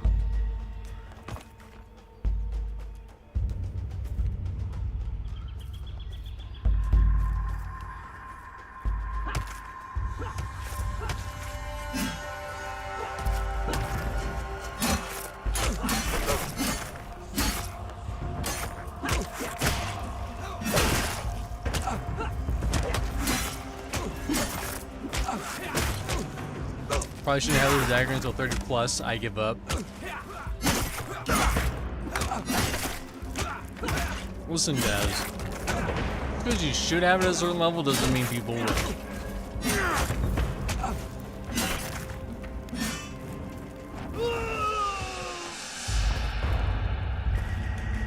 Listen, when the game launches, we're going to be level 1 and we're going to be running around with lightsabers. It's going to be a grand old time. We're going to kill things in 2 seconds. And we're going to burn through the game in like 2 weeks. It's going to be great.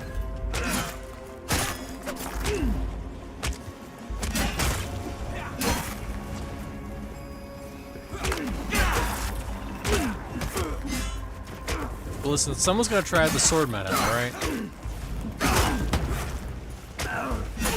I'm probably the only rogue who mains a sword, and that's how it's going to be. I think this is probably the best sword in the game, right? Unless they added some new ones, 19 damage. They probably added some new ones for Hangor.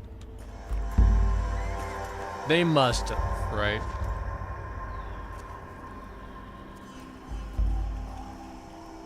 Alexander asks, have I ever tried Age of Conan? I played it back in the day. I think it was an assassin. I really love that whole tutorial place that they have with the music too.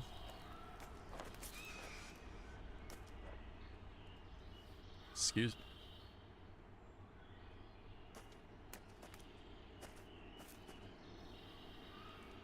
Tortage, thank you. I think Isle of Tortage is still the best tutorial island in any MMO. Change my mind. That whole area was so cool. You had you had like the nighttime place. I probably should have taken fucking like ghost off my bar. Whoops. Whoopsie doodles. I remember at the time there was a video going around of a dude who did an execution on like it was like bear shaman or something that could like rip the heads off of dudes and throw them away.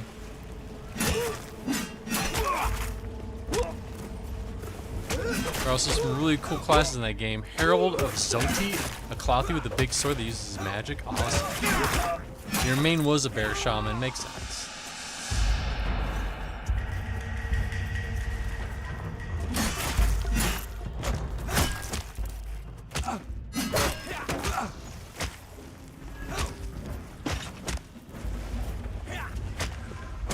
Played it all the way up through Kithai. Kithahi? That item was so good, it's such a shame. Game tanked so hard when development came to a full halt. Had a lot going for it. Yeah, it did. I remember there was like a volcano area that was really cool too.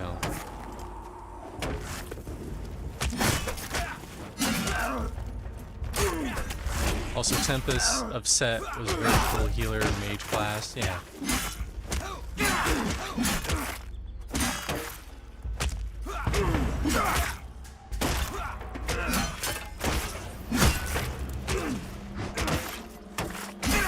The singing was great. That game had amazing music. Age of Conan.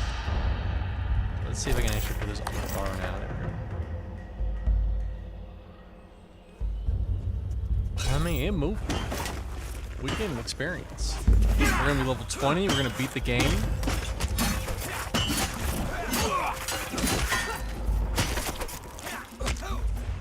As soon as you get level 20, you're beating the game.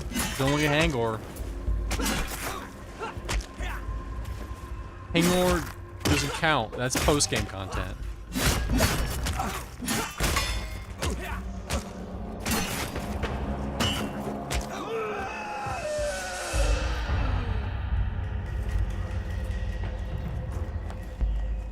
That should be enough to get me to buy my final ability. I didn't get... Actually, I saw on the other server the emissary spawn. Like, we had 2 placeholders and I just gave up. Plus, there was 3 people in the group, and I was like, I'm not gonna get this. But I saw the name was up on the other server, but there were too many dudes in there for me to take the little one, so... Unfortunately.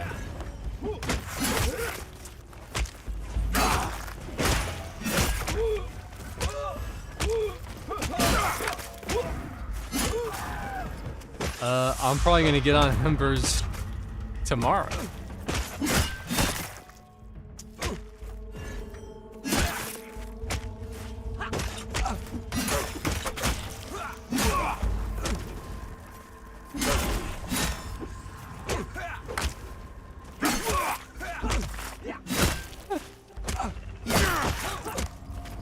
So the guy's talking about his daggers, and he says, and their purpleness. I don't know what that chest piece is. Rose can't wear a chain. What got you into MMO gaming, by the way? Funny story. My first MMO RPG was Nexus: Kingdom of the Winds. You can Google that right now and understand what kind of game that was. very early on. I think it came out at the same time EQ did, but I had a friend who was playing that, and that kind of got me into it. And then a couple years later, it's a 2D tile-based MMORPG where like you hit space and you'll hit like the tile in front of you, and you have attacks and stuff. That game was really neat. Like you would have this like journal of all the accomplishments that you did. Like you'd be like, oh hey, you were born this day, you were part of this event, blah blah blah. Even if you got like, hey, you did something bad, you got jailed. That's also in your diary. Very interesting. You're 42 now, maybe you should try for Pesters? Probably. Pesters is probably better.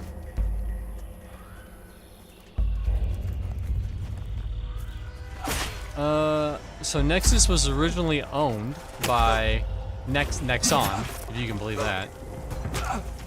And they sold it to Crew, and I think Crew still keeps a certain job. But barely anyone plays it anymore.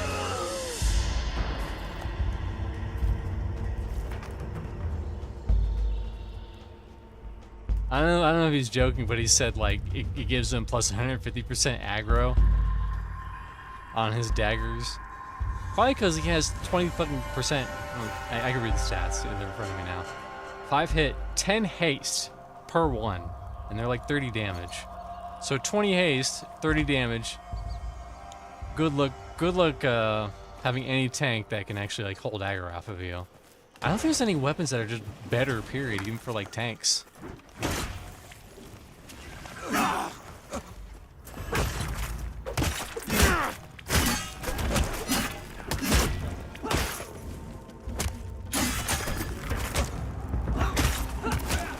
Oh shit.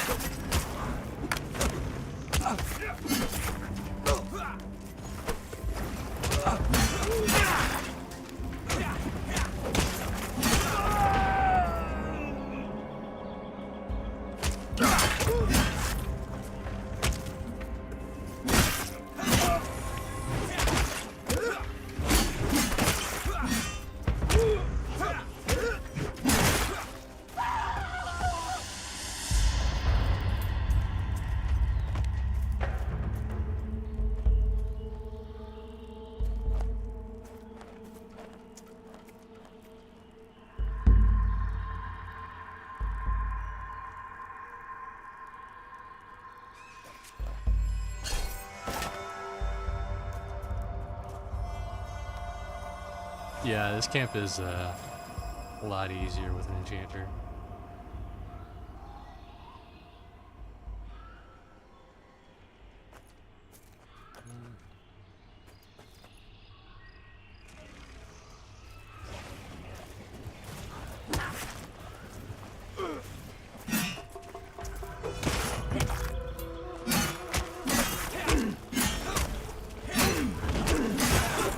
Don't get through that thing. Extra short.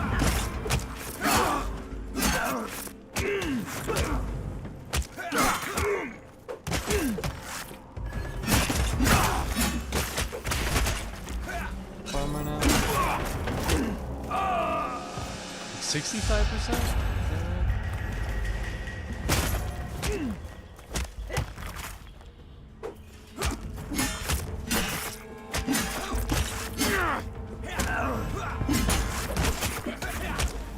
Yeah, anyways, like I was saying, yeah, Nexus of the Winds was my first MMORPG. And, sometime, I think during my junior year of high school, I had another friend that was like, hey, have you heard of this game?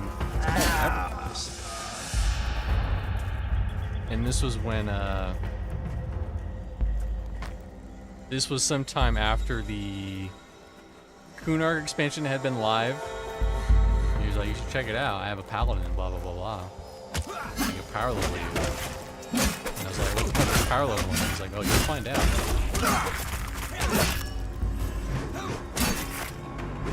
And it was all downhill from there.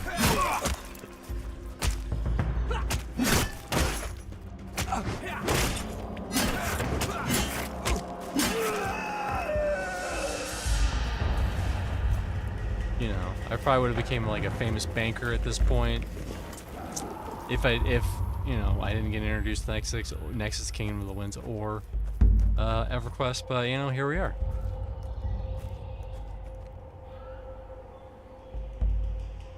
I would have accomplished so many things before knowing about MMOs.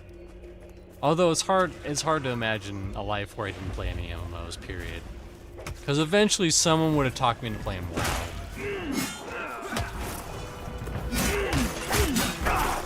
Or someone would have known someone who would have known someone and would have been like, yo, have you seen this World of Warcraft? Huge game. Massive game.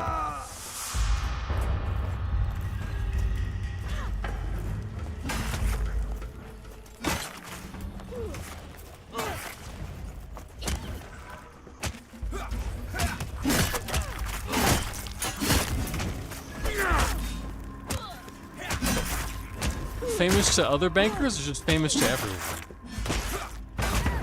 Probably just famous to bankers, yeah. Like, oh, have you seen Mr. C and his banking? Holy shit. He did so many deposits today. What a legend.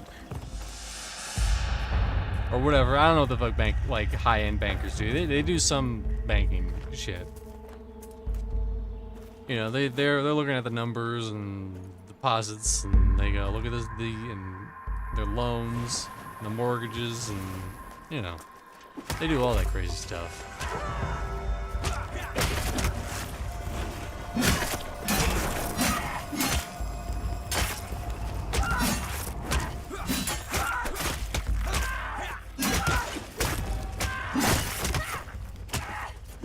No, I'm not a banker IRL, Alexander.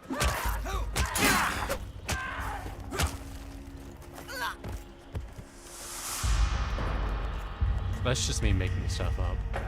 I don't know if you know, but I'm kind of a bullshit wizard. Drax's a fire wizard. I'm a bullshit wizard. I spin up some bullshit and I throw it around sometimes, and sometimes people believe it.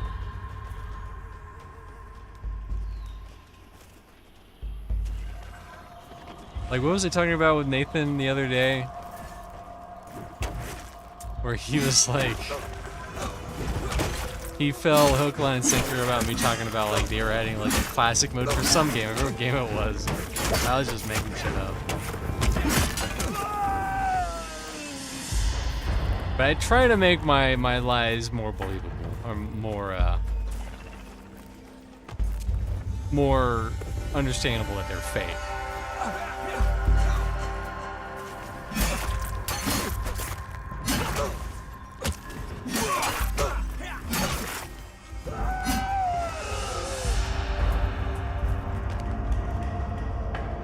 Speaking of Nate, how did the two of you meet each other?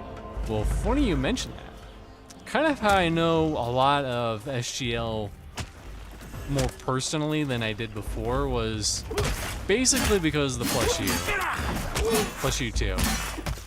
Back when Pantheon was doing a lot of streams that weren't Joppa, that were officially sanctioned streams, they would do the Plus U 2. And, I would go on there and I would call in, and I still do this. Sometimes I don't because, you know, Nate keeps me busy with stuff sometimes. But I would call in and give my opinions of what I thought about the stream, and that's how we kind of got to know each other. Nathan and Drac and Theric to a certain extent.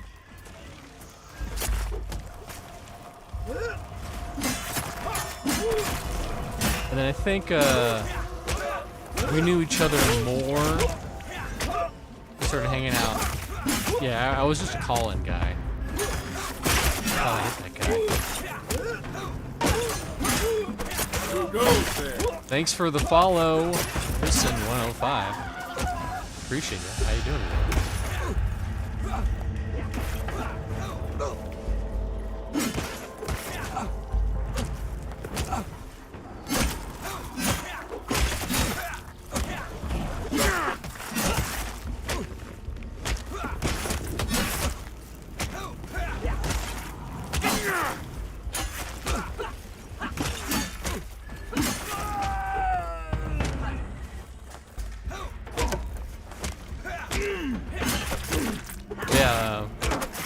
I feel like I was probably hanging out more with him when Embers came out, or when I was getting Embers more and he was kind of getting Embers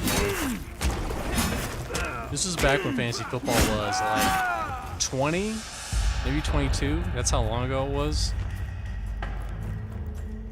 And ever since then, he's been trying to get rid of me, and he just can't. He can't shake me off.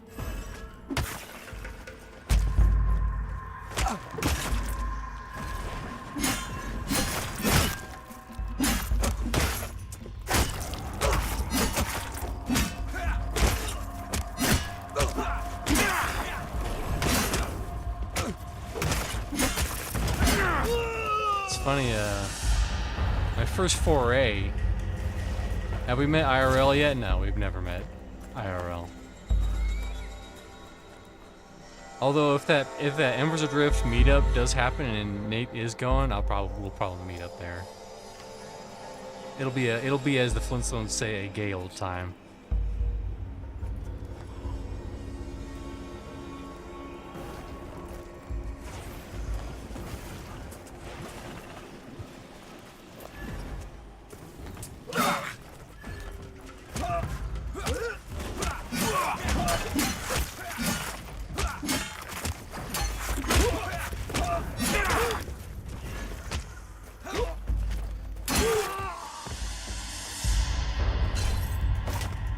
Oh, we're getting close. We're getting close, boys. 20%.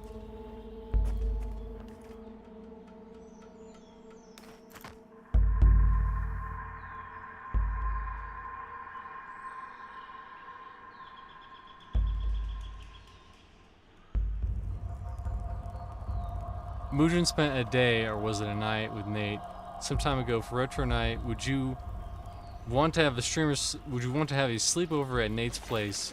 Maybe you two could stream together. I would never be opposed to streaming with Nate in the real verse. Just right now, we live very far away. I live in Idaho and he lives in Wisconsin, I believe, right?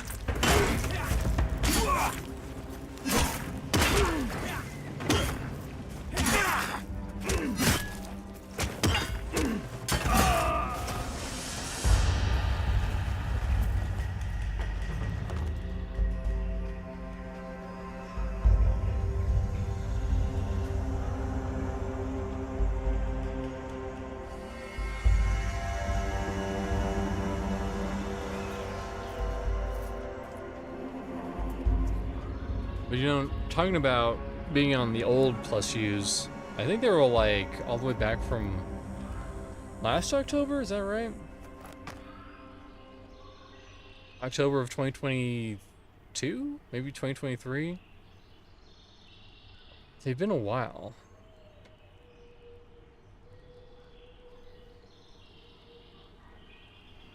So they're thinking about doing the meetup in Minnesota. So hopefully we find out if it is happening or not. I would love to know. But obviously, me and Nate, we're gonna have to like get some. You know, we're gonna need some notification to get like pip set up and hotel rooms and all that jazz. I think Minnesota is not that far away from Nate, so it wouldn't be that bad for him.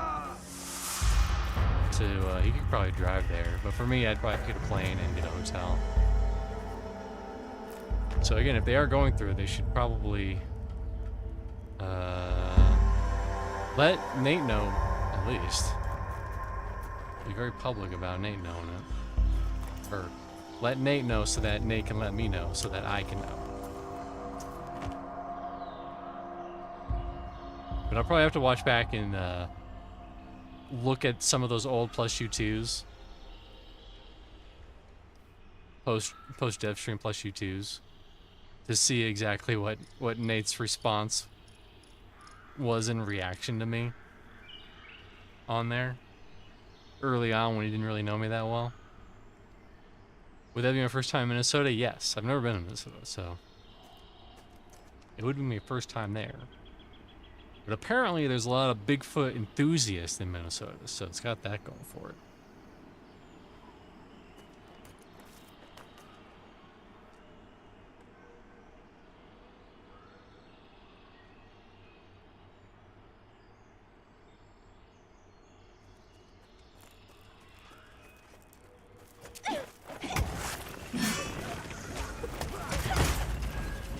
Yeah, they're all on. It was previously Static Group Live, but it's now Pantheon. It was previously Pantheon Plus, but now it's Static Group Live.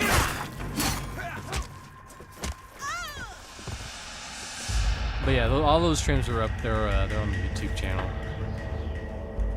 At least most of them are. And they still do plus U2s now. They usually do them after the QA though.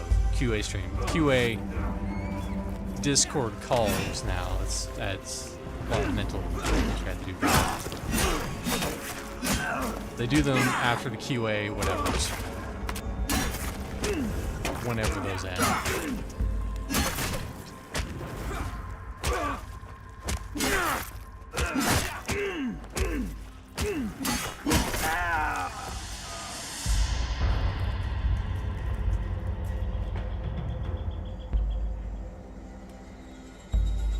But honestly, I've been, after a certain date, I've pretty much been at most of the plus U2 videos. There's only like one or two I've ever missed.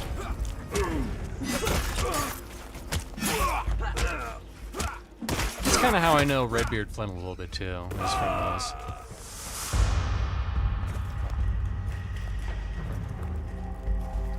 We kind of know each other.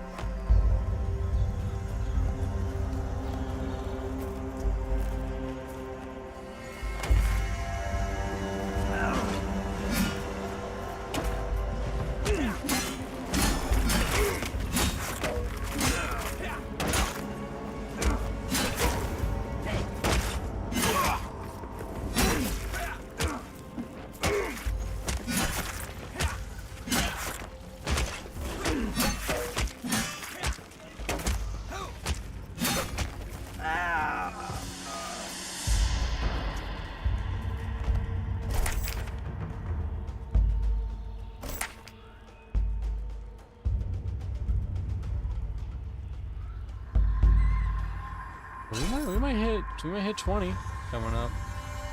We might be a big level 20 boy. The big level 20 dreams.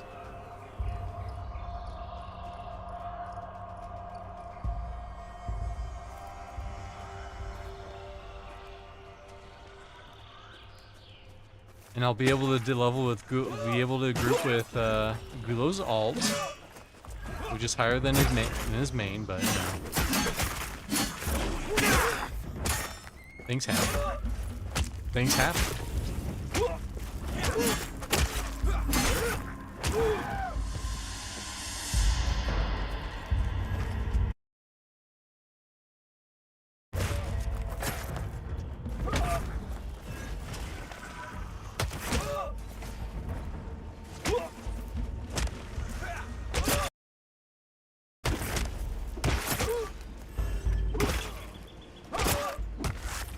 The benefit of smoke trick is that you can literally like eat a sandwich while you smoke trick.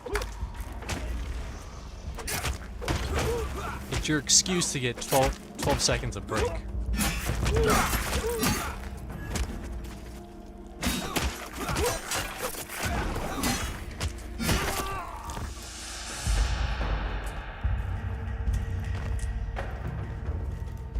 Let everyone know, listen, I'm taking a little break.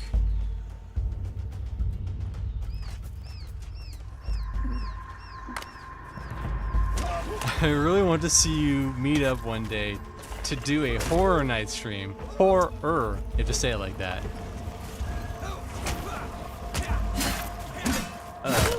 Or even go ghost hunting while live streaming IRL. Y'all could take Steve and Dave with us. Is it true that you're open to the paranormal? I'm not like the biggest paranormal guy. I've had some paranormal stuff happen to me, but I'm not like I'm not the kind of person that like goes out into the forest and is like, listen spirits, where are you? I need to know your opinion on this Chick-fil-A order. Should I get the spicy chicken or the regular chicken? Spirits, which chicken shall I get?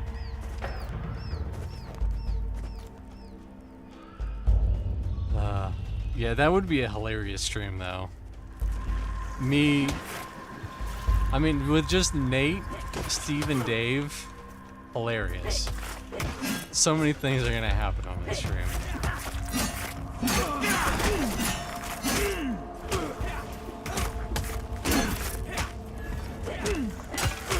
I feel like even if we just, because I know Nate wants to stream it if they do the Ember stream, or the Embers meetup. I think that'll also be cool with that.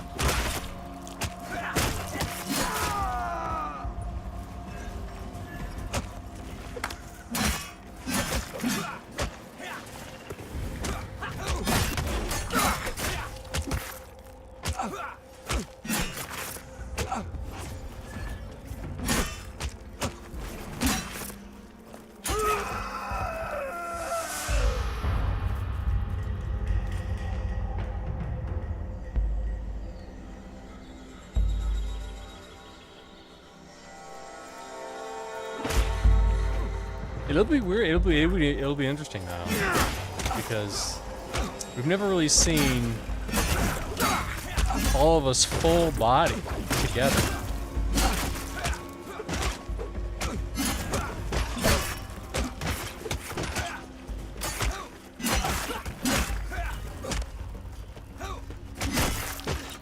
Then imagine you guys get visiting a haunted house IRL. And when you walk in and see Elwell waiting for you, they are laughing. And then Steve gets possessed by something and Dave runs away screaming.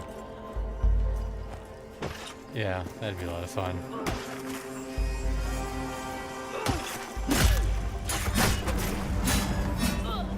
Dude, could you imagine like an escape room with Nathan, Steve, and Dave?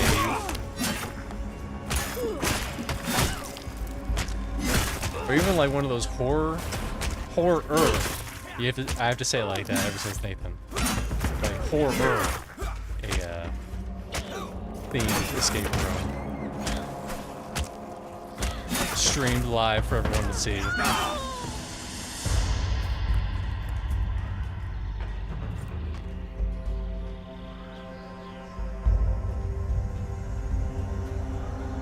I don't know if I have one near. I have some escape rooms near me in Idaho. I don't know. They're probably just like generic. Damn it. Up 10%. For whatever reason, when OBS captures a window, it puts a big yellow outline, and that outline covers my experience bar at the bottom. So I have to do a lot of guessing. And this cool thing where I look over and I see, okay.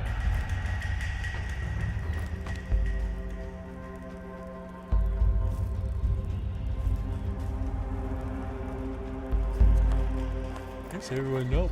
I don't want these coins, these loose pennies on the floor.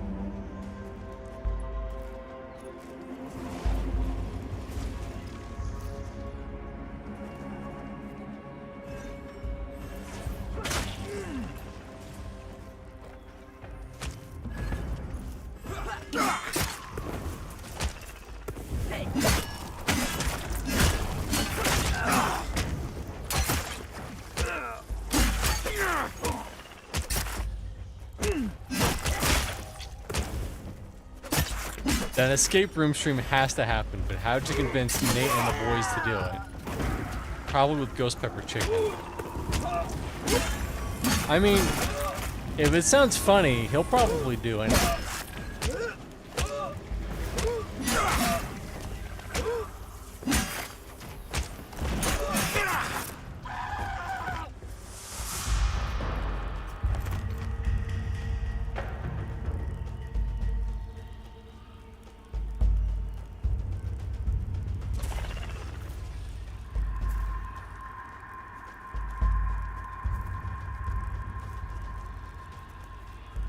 Well, he runs Cringe Pony, and pretty much he's down for any idea if he thinks it's good enough. Like Hog Boys.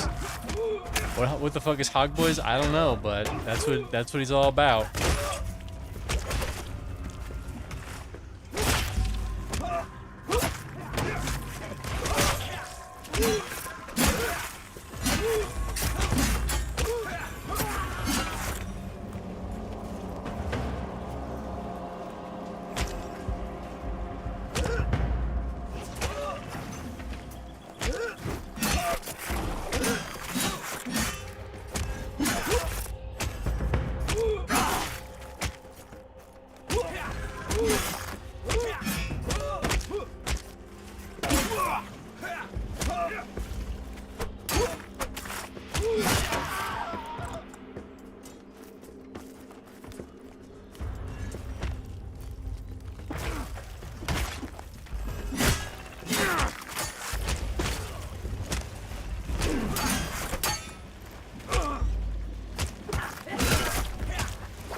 Getting close. I can feel it.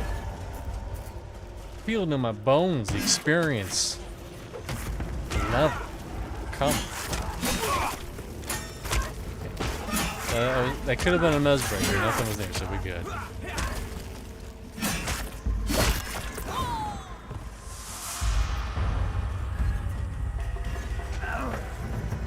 What frightens you more?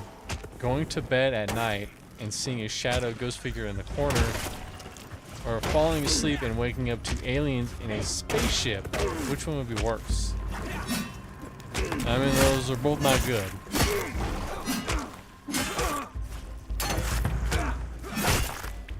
I mean, if I could see the figure, that wouldn't be good.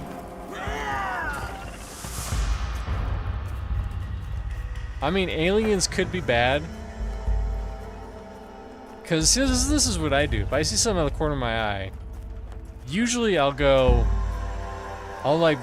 reason it. Like, if I hear something weird, I'll be like, I'll look into it and I'll be like, it was probably this. It was probably that, whatever. It was probably that. And usually I'm right.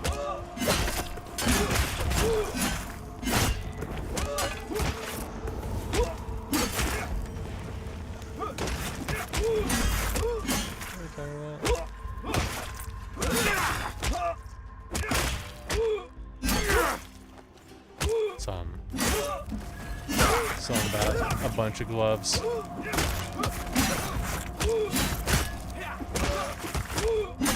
I've had some weird shit happen to me.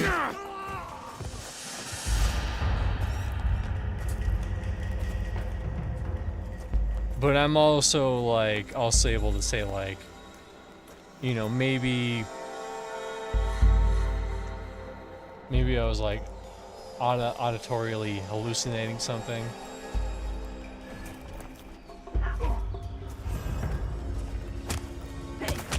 Like when I was a kid, I saw a skeleton wearing my mom's dress walk down the hallway, adjacent from my bedroom. And since then, I always slept with the door closed.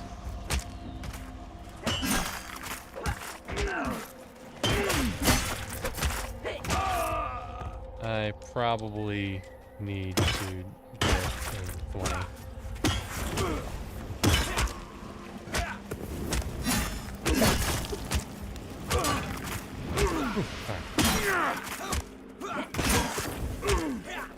That's what I'm thinking. It might have been a dream. But also when I was a kid, I would also sleep. Because I think I would get like whispers in my ear at night or something. Which would make me like sleep with like the blankets covering my ears. And I like didn't like having my back facing a certain way. Just like weird stuff like that. I don't know. I don't know what they said. But it's weird I developed a habit of doing that because like something bothering my ear at night. So I would cover up my ears.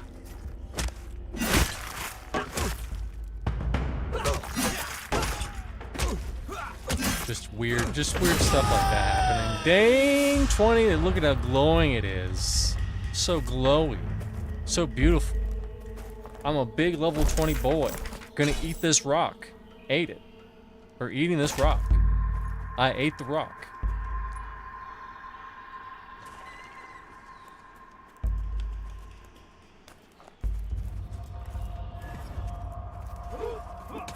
I think that the old house I lived in was just weird. I don't live in that house now.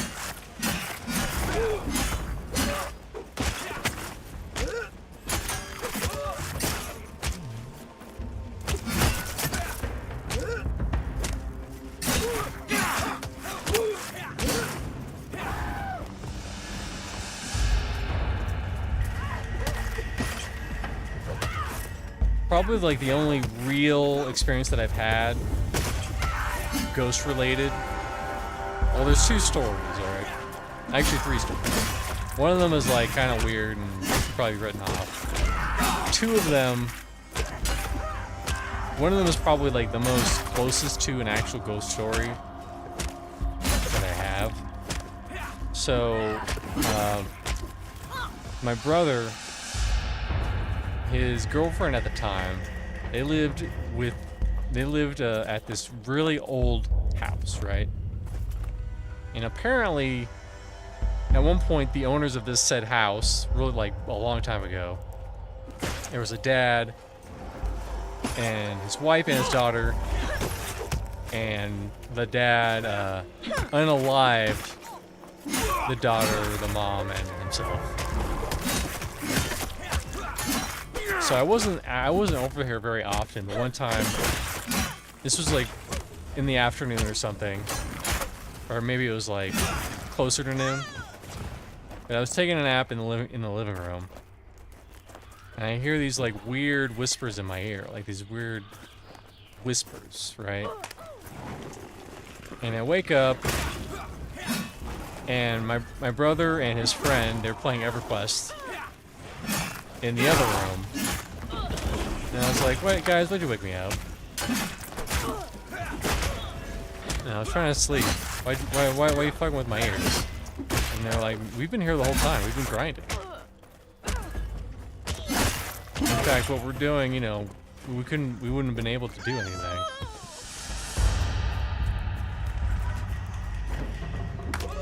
And then I was like, oh shit. And they said, yeah, and then my brother said like, yeah, you know, there's like a girl spirit and she just kind of likes, you know, messing with people. But apparently, there was the father, like apparently got a Ouija board and they talked to the father and like the house shook and shit. Apparently. Allegedly. Something whispered in my ear while they were playing, basically. That's the story.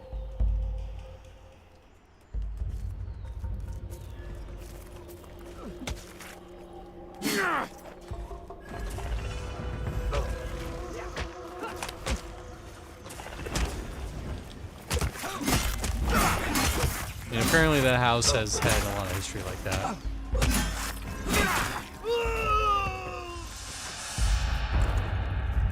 And then the only second personal experience that I've ever had was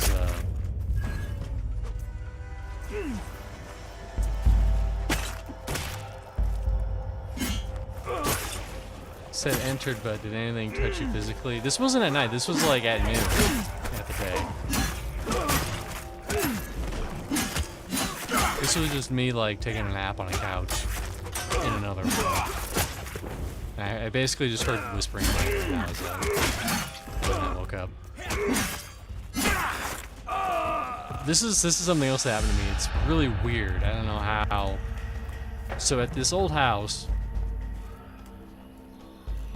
my door was usually closed, right? And especially in the summertime, it'd get really hot and there'd be a lot of moisture. So anytime the door was closed, in order to open it, it would both make a lot of noise and I would also feel it, right?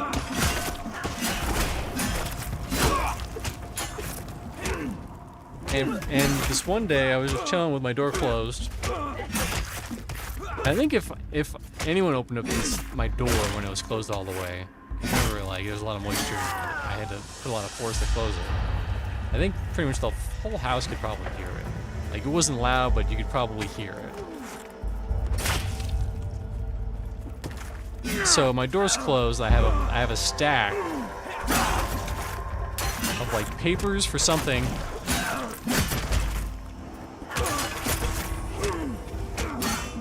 And then one of the papers at the top just gets crumpled up.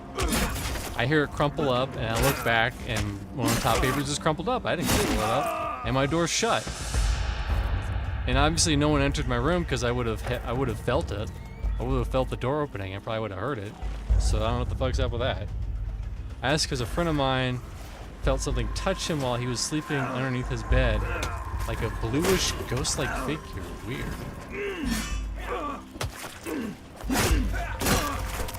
Also, sorry, you probably came from Pantheon, but what you're getting is ghost story time.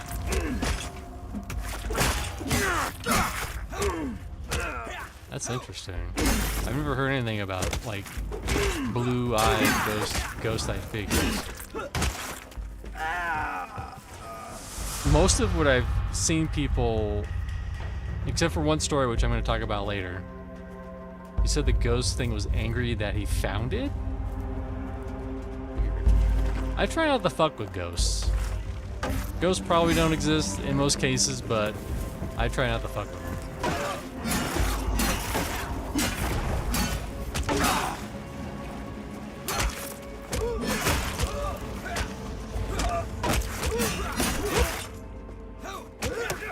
You know, going out in the middle in an abandoned haunted house, and that's the definition of fucking around, finding out.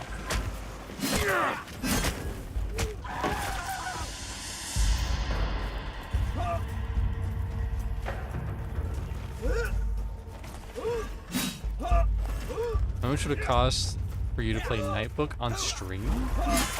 I don't know what that is. Is that like a game?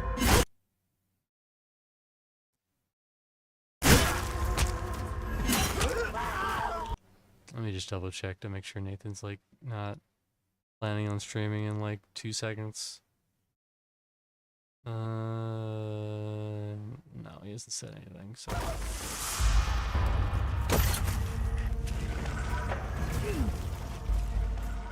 So yeah, I'm just short. I'm short of being able to get super chats and stuff on YouTube. That said, my Twitch is fully monetized.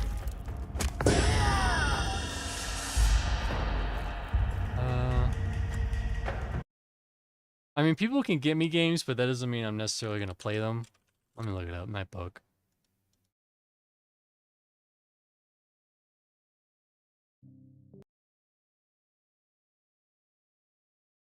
Oh, you think we should bring this up to Nathan? Didn't you want Nathan to play this too?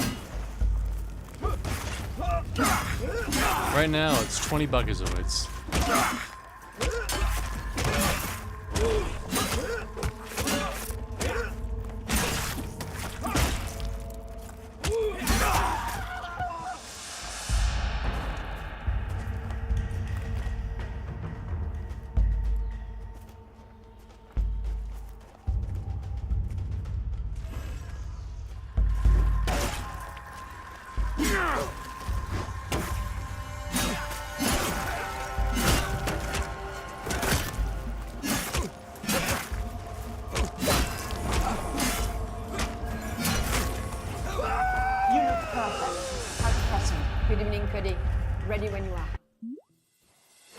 That scared me a little bit. I thought a ghost was coming. It was just a Steam page.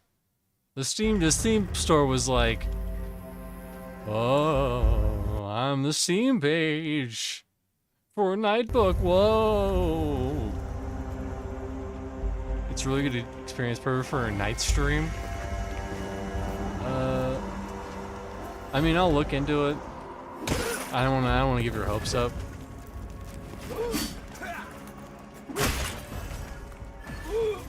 That might be something I might save for like closer to Halloween.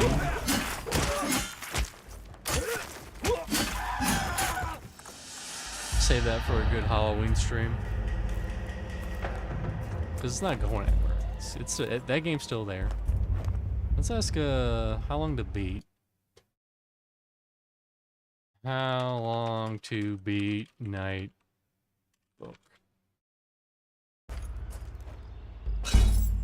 I'm already 10% in. Wow, look at me go. But yeah, it looks like this group's gonna break up in like 30 minutes, so that's probably when I'll call it. An hour or yeah, I'll wishlist it and I'll buy it when it's on sale. It's dirt cheap. Main story is an hour. Story and extras is 3 hours and 33 minutes. Yeah, 15 bucks for a 2-hour game. It's just not worth it. There's a lot of games that I've seen that I might play, but it's like, you know, it's like 20 bucks or it's 15 bucks. I might only play it like once or twice. You know, it's really hard to conceptualize stuff like that.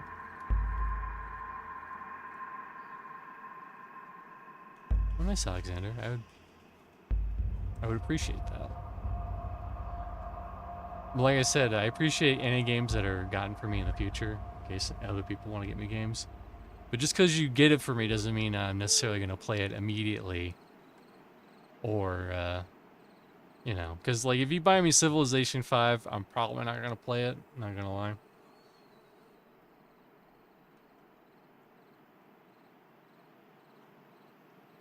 Or like if you get me like a lot of fighting games, I'm not really into fighting games.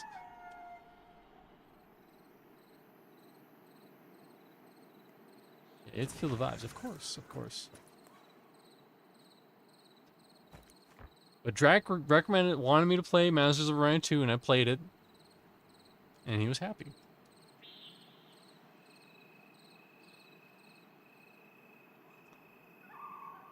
I'm gonna do like a little bit of horror stuff. I'm kind of sad that I watched a playthrough of Quinto Pet before actually playing it.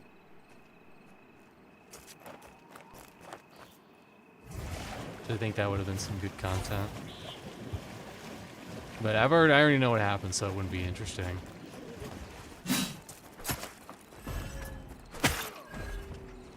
But hearing your experience with Paranormal, which I didn't even know about, I feel like that game could be right up your alley. So you want to hear the crazy story? This didn't happen to me. This happened to my brother, my dad, and I think my aunt as well. So at my grandma's old house, she's not here anymore. Apparently, like, and my brother said, you know, he used to stay over at my grandma's house for college and stuff, because it was close to Cal Poly. But anyways,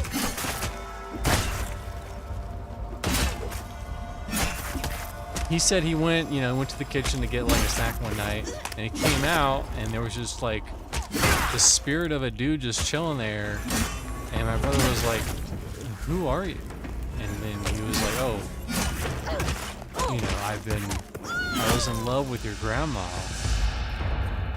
you know, when I was younger, but then I died, and I've just been kind of following her the rest of her life." And apparently my dad and my aunt have also seen this like ghostly figure, but I never saw it. Could be a bunch of malarkey, could be just someone pulling my chain, but that's what they've said.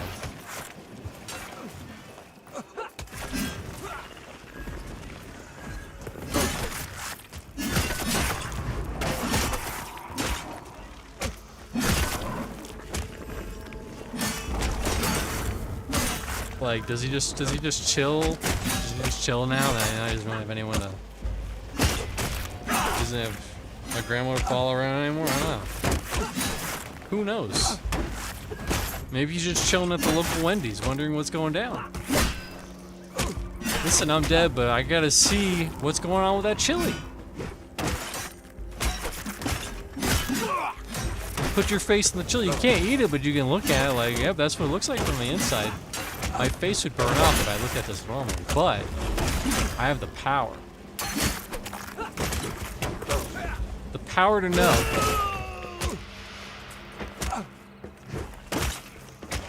what the inside of the Wendy's chili vat looks like.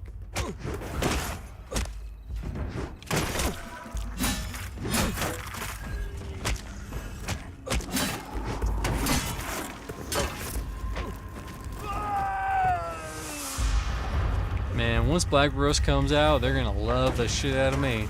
I'm killing so many of these dudes.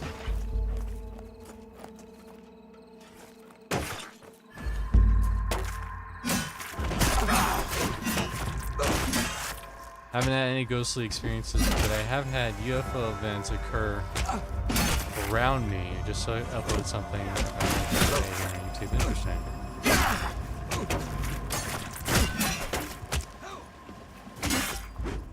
Yeah, I don't have many UFO experiences. Like my dad apparently saw one. Walking our dog way back in the day. That's really his only real experience.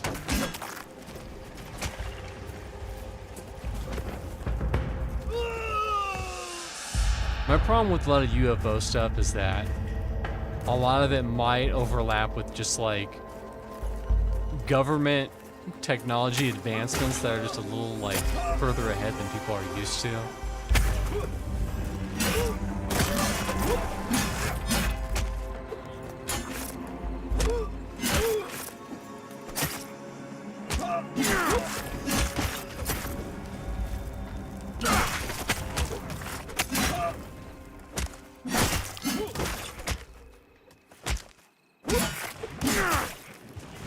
Because like I remember playing Phantom Pain, and there's all sorts of crazy crap in Metal Solid 5 Phantom Pain.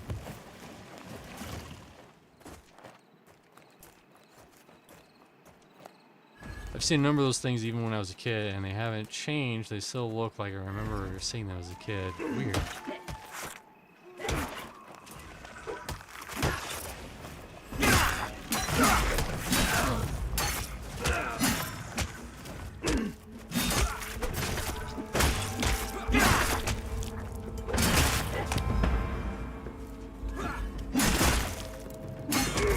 Like, if there was a drone, like if someone saw a drone in like 2000s or 90s, they would assume that shit was fucking alien. That's like an alien probe, guys. It's probing. It's probing to see what kind of shit's going on out here. It's keeping an eye on us, and it's just like, government or something. Or the military, or you know, something.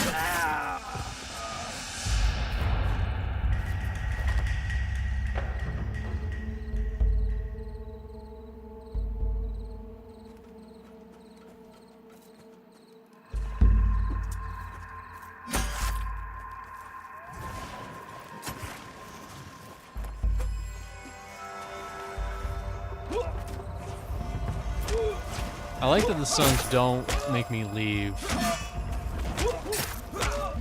stealth, so thank you for... They're better than the wizards, because the wizards will break my stealth. It's funny, it sends me a message that's like, blah blah blah has broken your stealth. It gives the telltale message to the NPCs, which is kind of funny.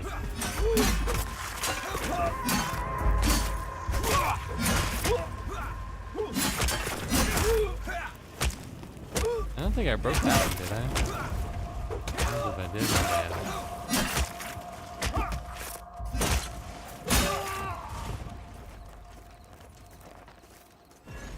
my B.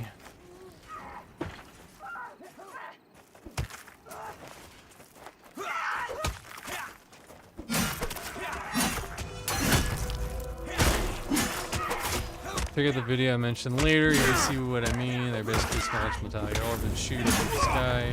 Really quick most of the time. They're stationary, but I've seen them do crazy stuff before. I'm gonna check that out. We'll see.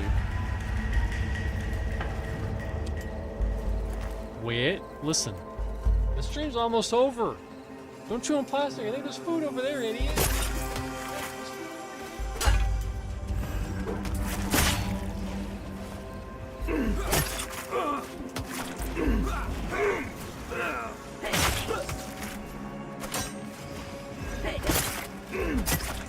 I don't know what that poor boy would do without me. He's like, feed me, and I'm like, there's food, and then I put him in front of food, and he's like, oh yes, food, very good.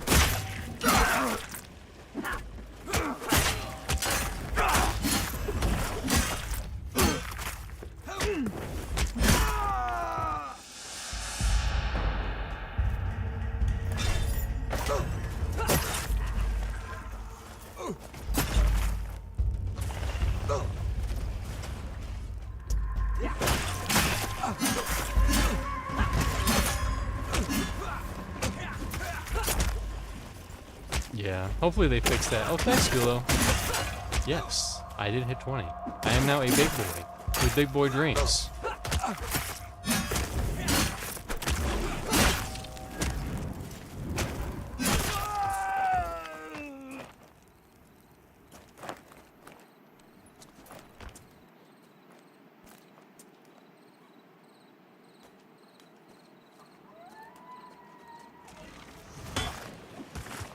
Dude, that whole story that Dave had cracks me up, where he's like building up this image, how it's like undeniable proof about what he saw. And it's just like black with some orange pixels. Ah, so good.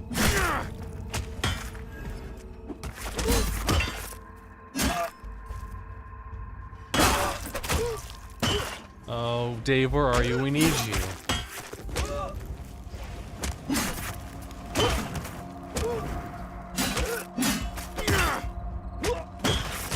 We don't know. Last I heard he was moving. That's basically what I know.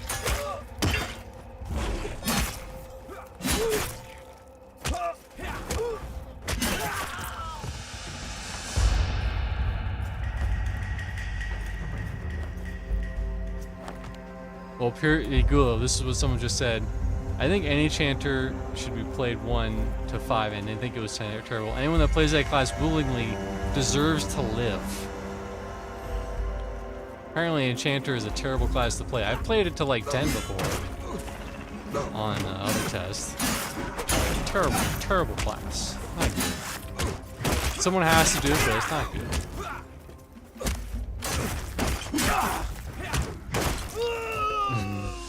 Kubo said, I heard he was done moving and hates Jack in the Box. Yeah, exactly.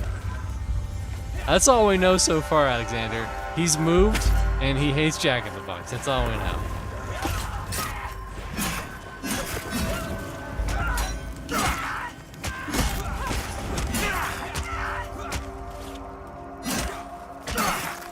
Hey Gulu, do you know if Nate is gonna try to stream some more Pantheon today or no?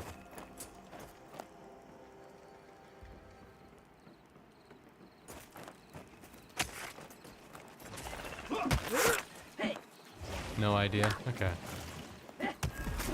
Because if I can get like, group's probably gonna end in like 15 minutes, then I can just take like a 30-minute break. Should he do swing online?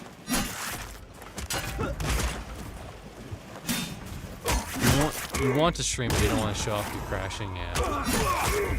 Did you find any solutions, or pretty much when I left everything went to shit? Hello? Because I need a pet for this to work. There we go. Nope, you can try stuff all day. It seems super random, weird. Even that thing Chris Rowan recommended, the motherboard params or whatever.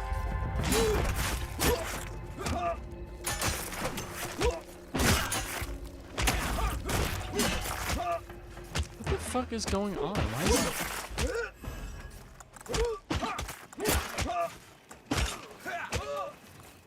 Why are my buttons not working? What the fuck? Good thing I can still click them. Well, listen, we ran out of one mistake and into another mess. My buttons aren't working. Well, now I think they're working now. Okay, they're working now. Nope, they're not working. Oh my god. Oh no, my mouse is going out. My 2 button just gave up. My 2 button doesn't want to live anymore. Oh, now my keyboard. Uh-oh.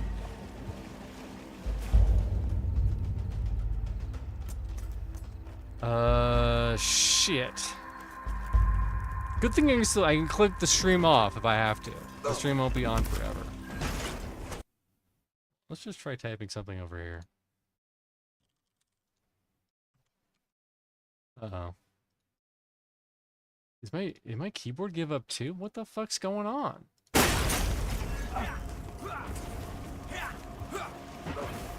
Well, thanks everyone who came by today. I hope everyone has a wonderful Tuesday.